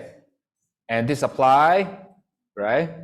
And that's what you learn, right? You have this is equilibrium price. We'll learn equilibrium very soon after the break. This is the price, this is quantity, right? This is standard thing you learn, right? I hope everyone knows it, right? And last class we explained in some detail, this is consumer surplus. And we argue that this is a intermediate between the between the compensation variation, the equivalent variation, right? CV and EV, right? It's look at the Hicksian demand, right? And you look at, depend on where you look at, is the middle. That's measuring how you need to compensate for the price changes, right? So this is the consumption. And usually when you learn this, right, we try to argue that this is the color, right? This is the consumer producer surplus, right? And probably didn't give you why, right? And usually they said, oh, this is the marginal cost, right? This is each unit you earn this much, this is a profit, right? So we try to give a more detail to this one, right? We try to prove this statement, right? Why this area is indeed the profit, right? And that is the surplus, right? Because this is the objective of the firm, right? Maximize profit. So it's the surplus. I don't see we need any justification here, right? So the question is why, right? And again, remember the side note is some of the model they just maximize this area. This is called the sum of this is called total surplus, right? And I mentioned already total surplus maximization is a one reasonable way as a reduced form of having competition, but we are not taking this path, right, in economics. But if you're doing optimization, you are doing some kind of other thing, then that may be a good shortcut, right?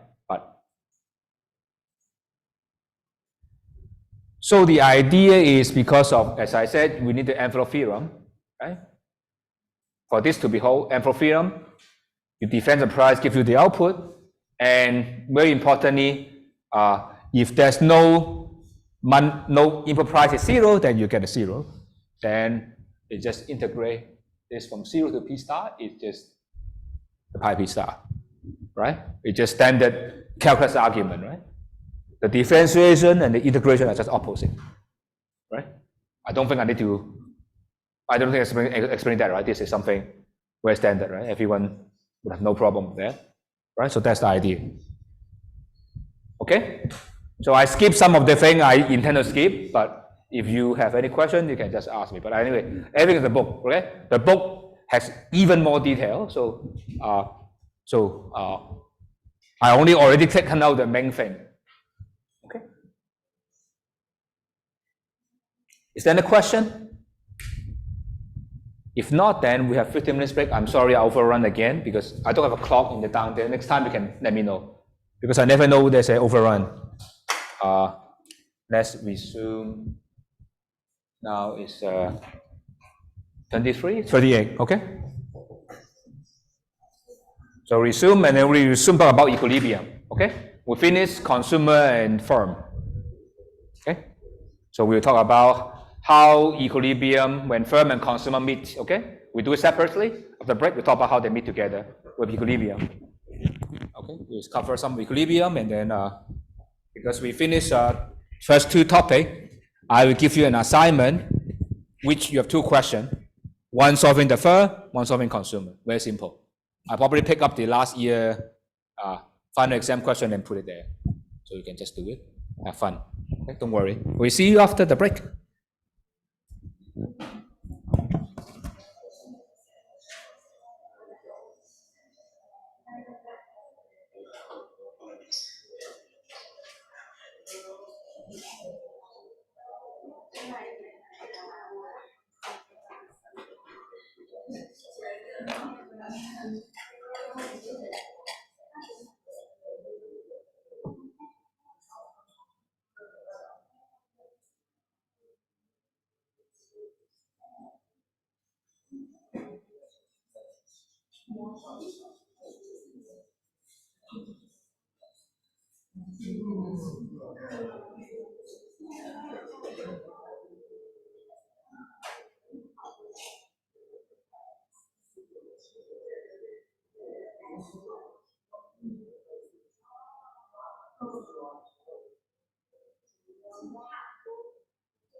I guess I should resume.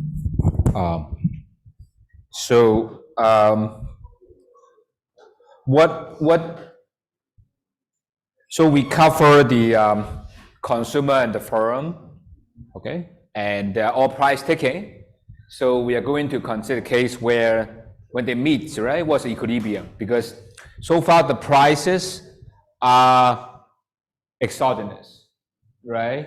So what is the price, right? So that is the standard argument in this one, right? So we're considering equilibrium, okay, and solving the model. So basically the idea is this, right? So suppose you have a case where just one agent, right? You just optimize and they're done, right? But now you consider a case where multiple agent interact, okay? And then the question is, what will be the outcome, right? And in many models, you will define the equilibrium, you define condition such that you will consider that is a case where you're happy.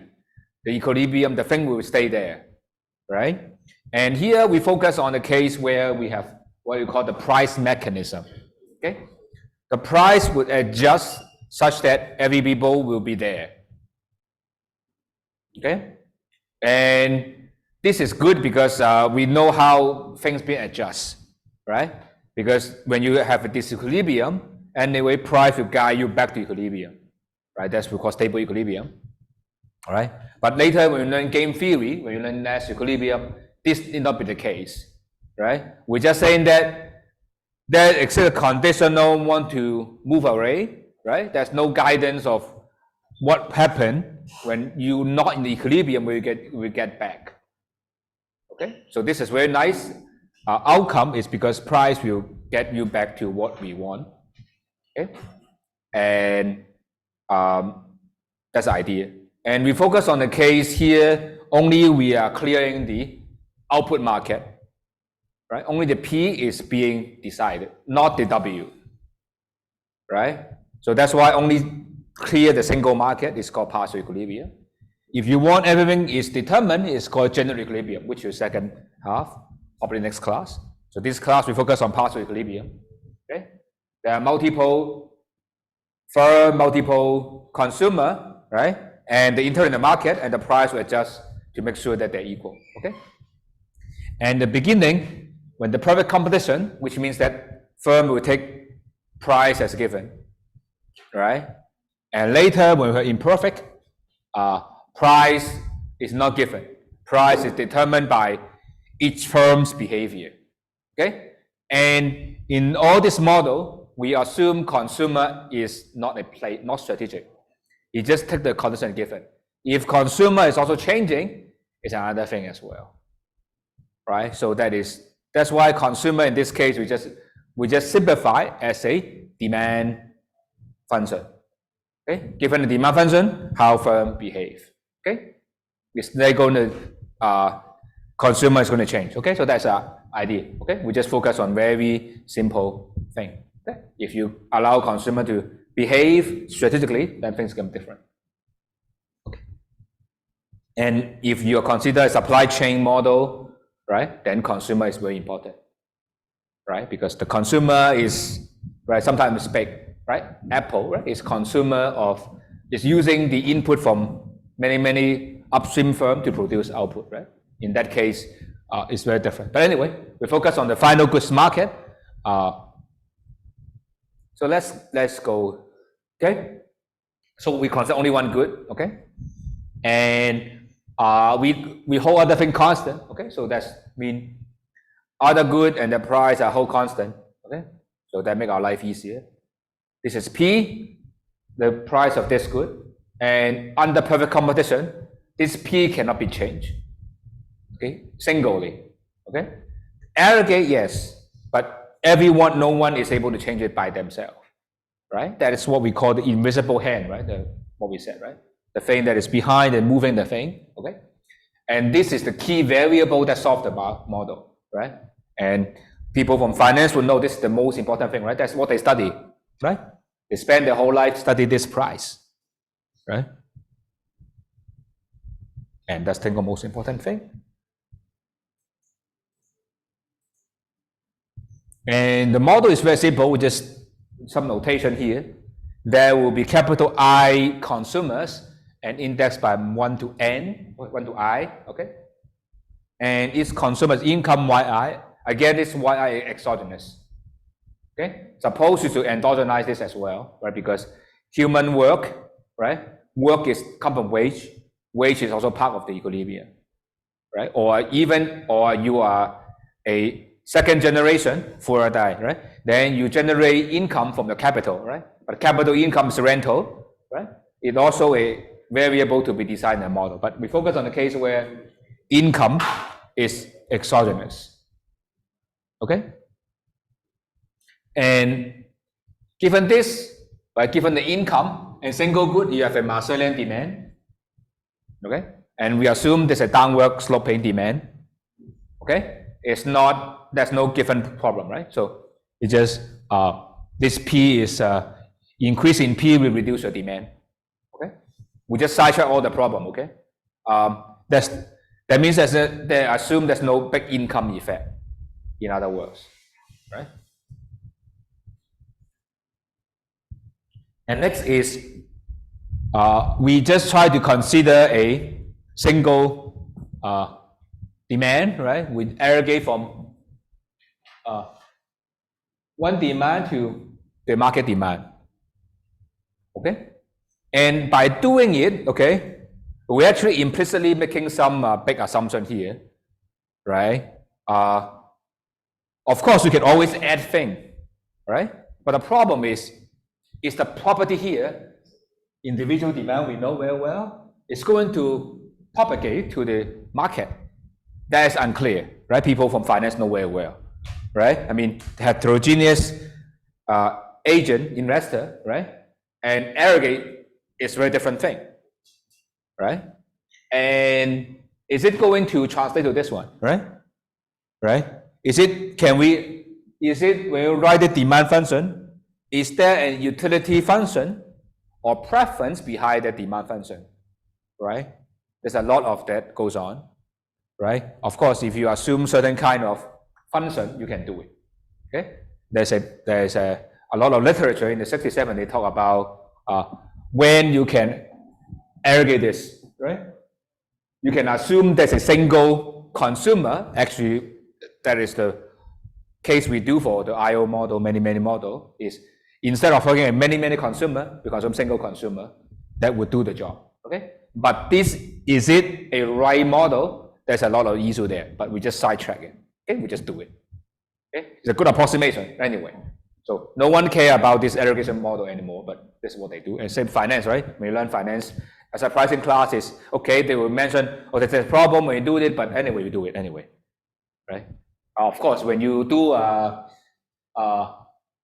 you will not consider theory, when you talk about empirics, probably it's okay to consider multiple type of consumer. That's no problem because you can always calculate. But in theory, that is a good approximation, right? You try to consider is guy, okay? So do note that there's some complication when you adding this up. First is this, of course, depend on the total price, right? Also depend on aggregate income, but more importantly, okay, that depend on the distribution of income, right? Probably you would be thinking, okay, that is often ignored. Okay, maybe look at, look about strategy, right? When you enter the market for a firm, right, doing FDI, for example, you consider, okay, this market, okay, whether you are competitive, not looking at cost structure, whether, right, looking so on and so forth, competitor, the price, right? Look at the GDP, right? But very often people overlook this, right? Distribution of income, right? I guess in the old days, probably you guys are too young, right? And people think when China have an open door policy in the 80s, right?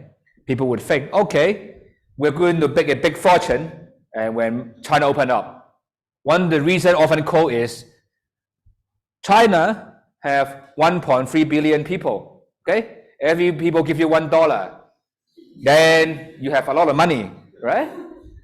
So, but it ignore the fact that can every people pay you $1? No, right? According to our premier, right?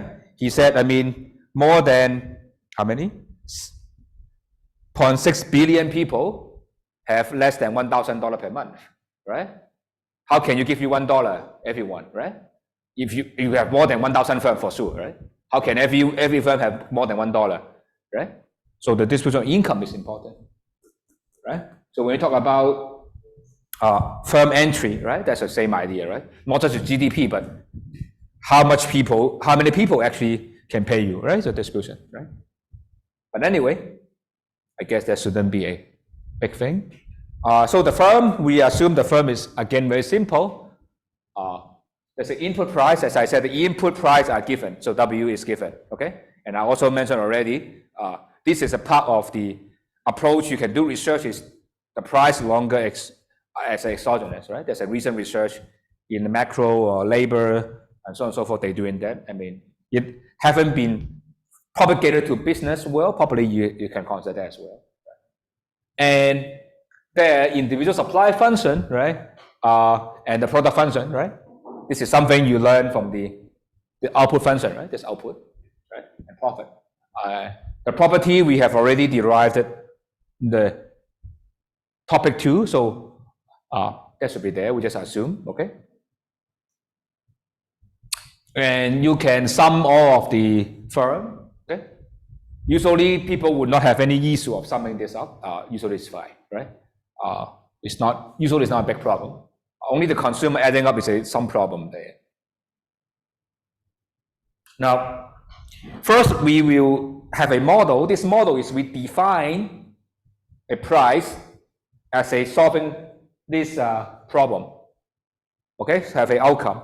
It's a price where demand equals supply. Okay, do note that this is an assumption. We are consider a case where we will consider solving we have a different agents, right? And we consider what is solution concept, what should be the outcome we think that's good. And the outcome we consider good is the price at which demand equal to supply. Okay? And that is by construction. Okay? And focus on the case where number of firms is exogenous fixed because of the short run. Okay? J can be endogenous, right? And we said consumer are fixed. So that's why capital I is fixed as well, right? But you can imagine I can also be changing, right? And often later we'll talk about when hoteling model, right?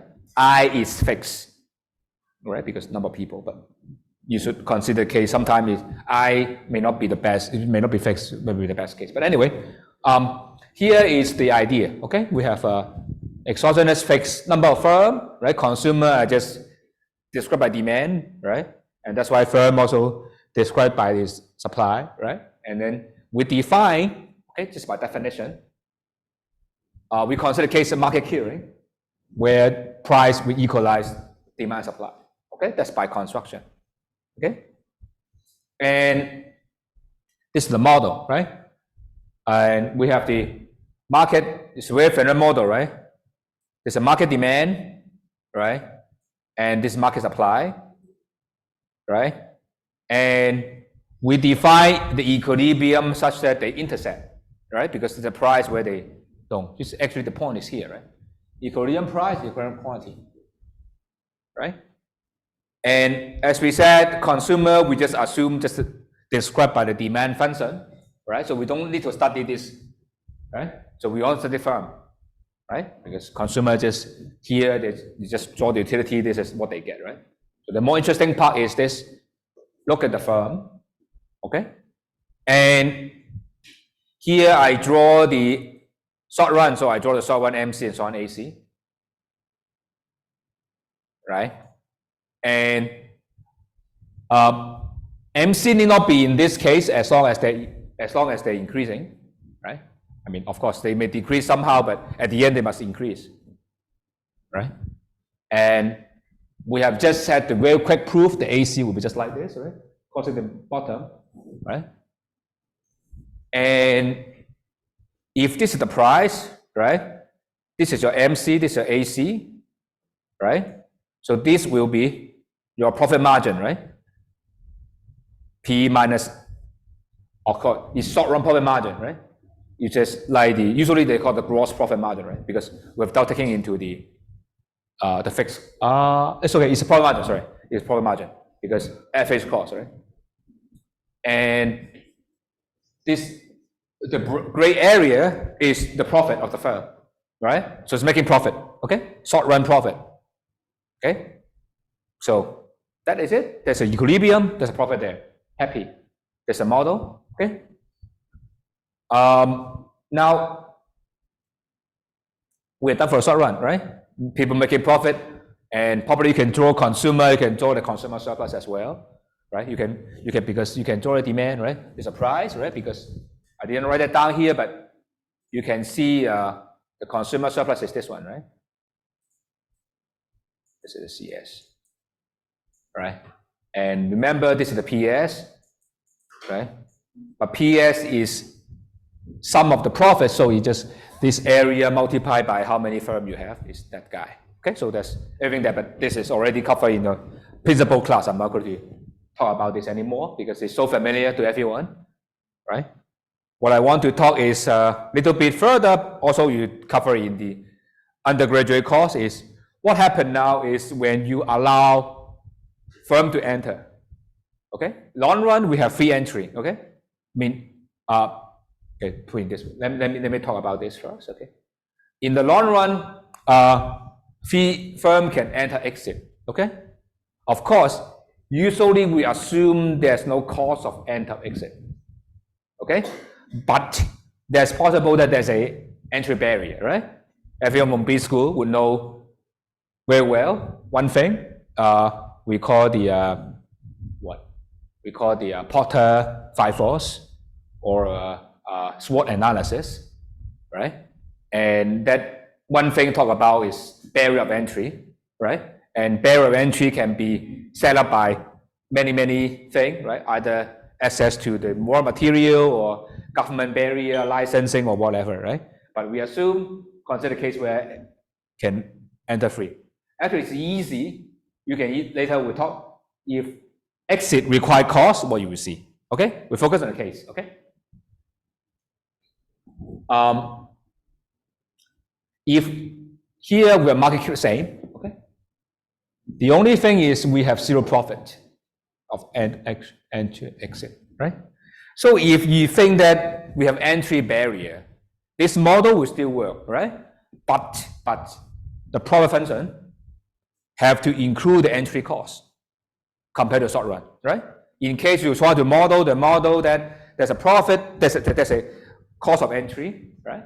Then you should add them to here, right? So that's why the short run profit function is slightly different from the long run, right? Because if you include the cost of entry, right? Because have to be make it zero, right? So is that clear? So because you have one more condition, one more endogenous variable, right? One more choice is the K, number of firm, right? K, right? I use K, J, right? So you need one more condition, right? In general, right, that's very standard thing, right? If in the minimum, if you have n variable, you need n condition, right? If you're less than that, then you have multiple equilibria usually, right? So here we extend it to long run, right? You allow this to change, then you need one more condition, right? So if you imagine if you try to endogenize one more thing, you need another condition. Okay? I hope this tells you how you try to build a model, right? Suppose you try to extend the model, want to endogenize one thing, where naturally you will need another condition, right? Of course, usually maybe coming from the FOC, right? Can be come from here, right? But this number of firm cannot come from the choice of there, right? So it have to come from here. Is that clear? Right? So it's very simple, right? This is profit zero, right? Just a simple. It's just the same graph, right? You have increased that until there's no more profit there, right? So nothing, the same graph, right? Just adjust until this happens, right? So this looks trivial, right? Because the price is here, this condition, right? Probably the question is how this graph come from here, right? In this case, okay, probably you must have learned it in your undergraduate, right? Is what?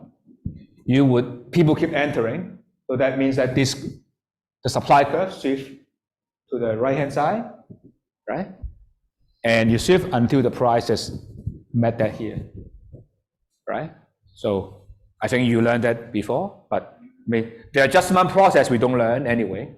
It doesn't really matter anyway, right? Because usually we just focus on equilibrium, how the equilibrium comes about, and the adjustment we usually don't talk, right? It's because of this very difficult, right? But in this case, it's very simple, right? We know the entry is coming from reduce the price, and that would make them drive down the price so that there's no more, right? The idea is very simple, right? Because from economics, right, you see profit, so people come in, right, and then just and then they drive out the profit, right? Just same as what happened now, the online e-business, right? So Alibaba, Tmall, or whatever, right? Now it's so competitive. We see profits, people comes in, right? And it's free entry, right? Look at the Wang Hong, right? Or the TikTok, or the people. We just like, there's no cost, right? You can go in, right? With your phone, right? You can become Wang Hong quickly, right? You can right? You can become KOL quickly. So there's no cost. So that's why it's so competitive, right? There's no actual profit you can get. Okay? Is that okay?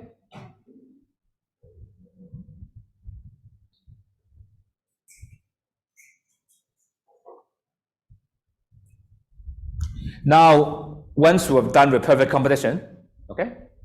Now we're going to talk about different market structures, okay? Of course, the easiest thing to talk about monopoly. Monopoly is the case where the firm is facing the whole market. So he's facing a downward sloping demand curve. He needs to choose price, okay? Or his choose quantity, right? Because price and quantity will be related because we're in the market. No longer a horizontal one, okay? So in that case, what would be the outcome, right? But don't worry, the same as the case we have said before, it's just marginal revenue equal to marginal cost, right? Marginal cost, the same thing. Only the marginal revenue changes. Okay, let's see what we will see. Okay, very quickly. Okay, and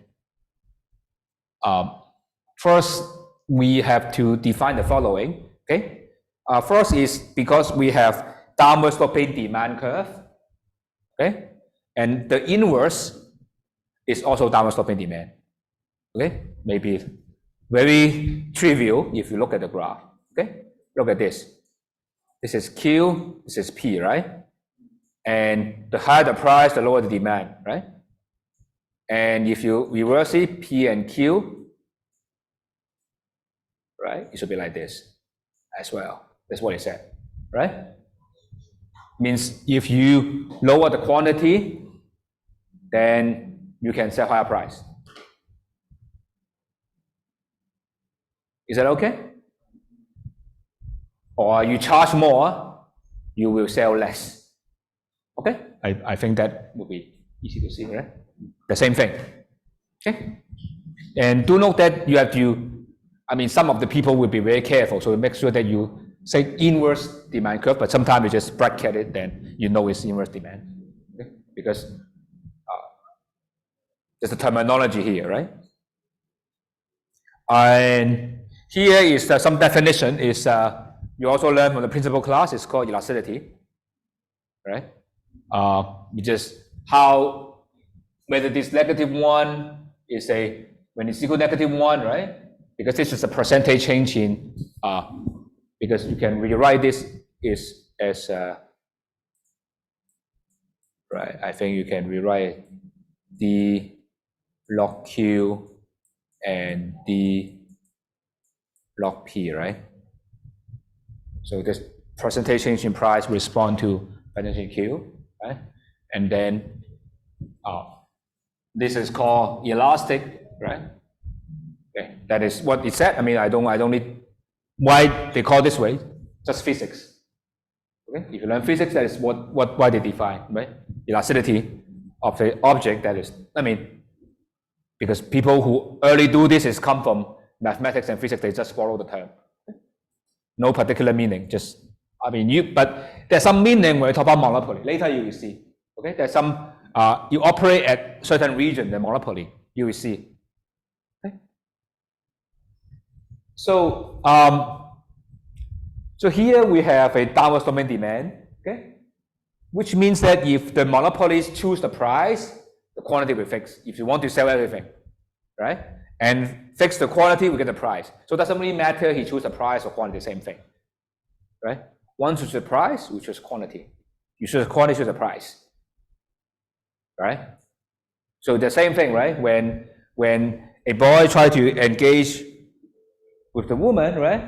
And the larger the diamond is sent, the more happier, right? So it's 1-to-1, right? You can decide how happy is fiance going to be, or choose the price you're going to pay. Same thing. Okay? Regardless to choose what. Okay? So that's why you can reduce to this problem, right? Choose a quantity to maximize the revenue minus cost, right? As I mentioned before, we focus on just choosing the output. Okay? And I changed Y to Q is because very strangely, when people do game theory, they use Q. Okay, I just follow that tradition. Okay, choose the output, right, to maximize the thing. And of course, you can do price. Okay, this is what they do. Okay, but do note that here have price and quantity the same for the monopoly. But when firms compete, whether they choose price or choose quantity can have a very different idea. Later you will see when they choose price become Bertrand, and quantity become Conrad. And the consequence is very different. And which apply, we'll talk about that, but that will be very different consequence. Okay.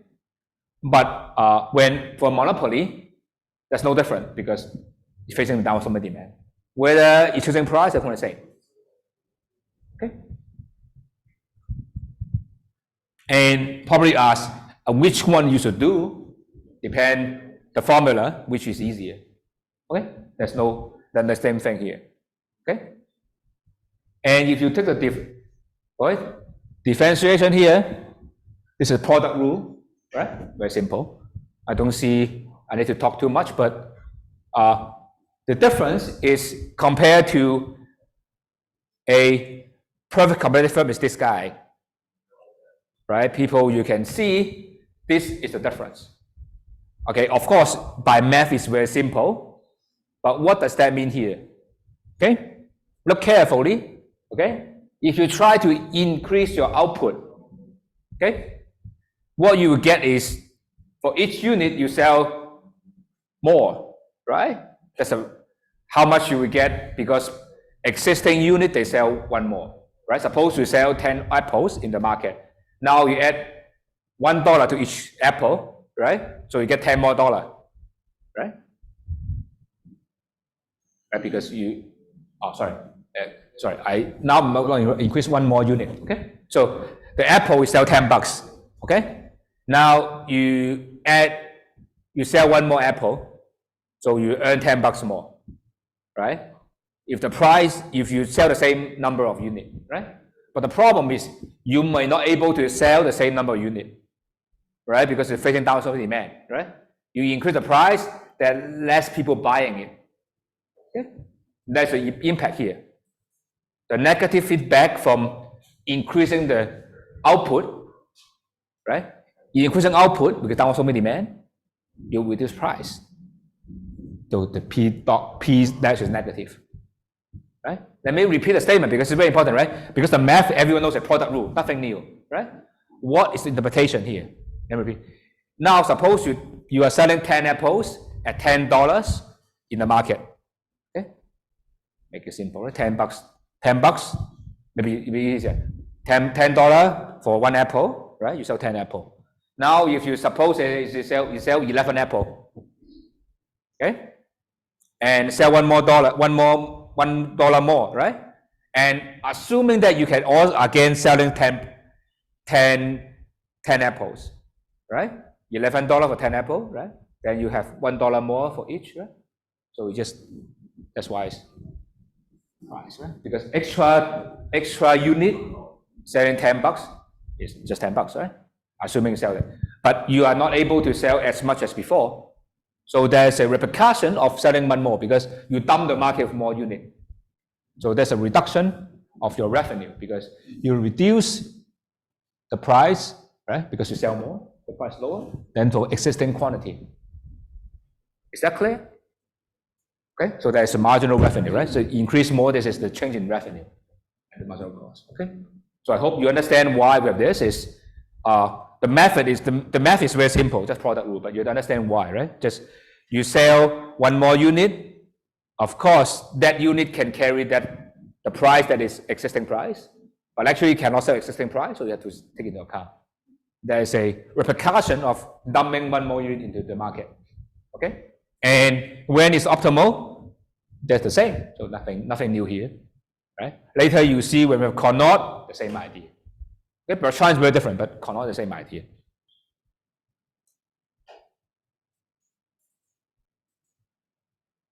Okay, you will later see why this doesn't apply to Bertrand, because all these ideas depend on your outcome or your equilibrium is being continuous. You just can simply increase your output, the market changes continuously. Then all this logic would work. But when Bertrand later you will see it's not this case, then all this logic fails. Okay. And here is an alternative approach, and this is often you will see in the model is what we call the I think it's called the learner's rule. Something called learner's rule. So here the left hand side again is the marginal cost, right? There's nothing new here. The right-hand side is slightly different, right? Just go back to the thing is like, here's this guy, okay? We take the P, factor the P out, right? Take the P out, that P become 1, right? You multiply P inside the same before, right? P is P, just keep the same thing, right? So this guy, okay? So why we want to do that? Because I can rewrite that into elasticity, okay? And what we can see here, okay? The left-hand side is marginal cost, right? Right-hand side marginal revenue. Marginal revenue must be positive at equilibrium, right? If negative, then they're not producing anything, right? So for this to be positive, this guy is negative, right? What should we get, right? The epsilon should be bigger than, the absolute value should be bigger than 1. Right? You cannot be point something, right? Should be negative point, negative 3, more negative 1, right? So that means that it must be elastic demand, right? The idea is very simple. If, remember, in elastic demand means what? You increase the price, right? The quantity doesn't increase that much, right? Because that's what inelastic means, right? So that's why the firm would keep increasing the price until it's inelastic.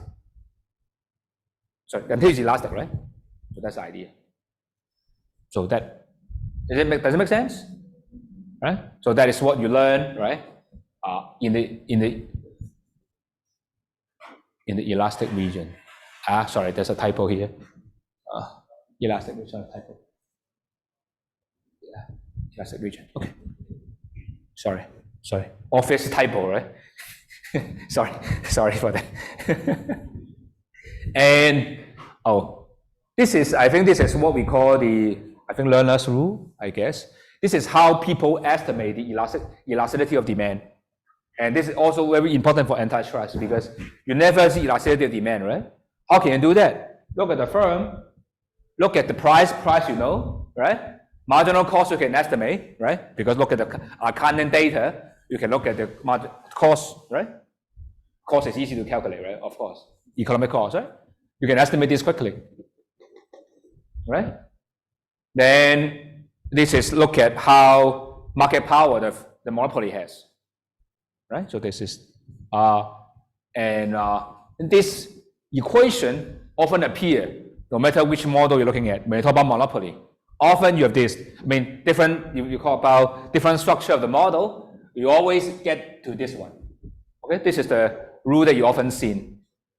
Okay, so it's what it did is this, the left-hand side, right? This is the markup, right? Price over marginal cost, right? And over P, that's called the relative markup. Relative markup is equal to inverse elasticity demand. Okay, so that is what usually we call inverse elasticity rule. Okay, and in Connaught you will see the similar thing happen here. But this is a rule that people often use directly. Okay, people say just apply for most of the scenario. Just apply this. Okay, because in different model, this usually would hold, but adding different terms there, here and there. But this is the rule that you should be seeing all the time. Okay. So I don't have time to continue, but let me very briefly talk about what we'll cover next is Connaught model. Okay, and this is actually with the game theory already. This is already this come in the 1890 something, and that is before John Nash comes about, talk about game. Okay, this Connaught model is firms are producing output. Okay, and everyone produces output. Okay, and then what is the equilibrium, right? Because firm decide output and aggregate output determine market price, right? What should be the equilibrium, right? Remember, consumer is a machine here, right? So he's not equilibrium considered. Is equilibrium would be the case that if I said firm 1 produce this much, firm 2 produce this much, firm fee produce much. No firm want to deviate from what I told them. That's equilibrium. Okay? How they get there, we don't know. That's the idea. And you can imagine the same idea would say is not quantity, but price. Okay? Every firm decide the price, and consumer may go to the cheapest one, say. Okay? Then in that case, what will be the outcome? Okay? That will be Bertrand. Okay? We'll talk about this next class. Okay? So we just live here before the game theory. I mean, that's a good ending. We'll talk about more in the next class. So I'll see you next week.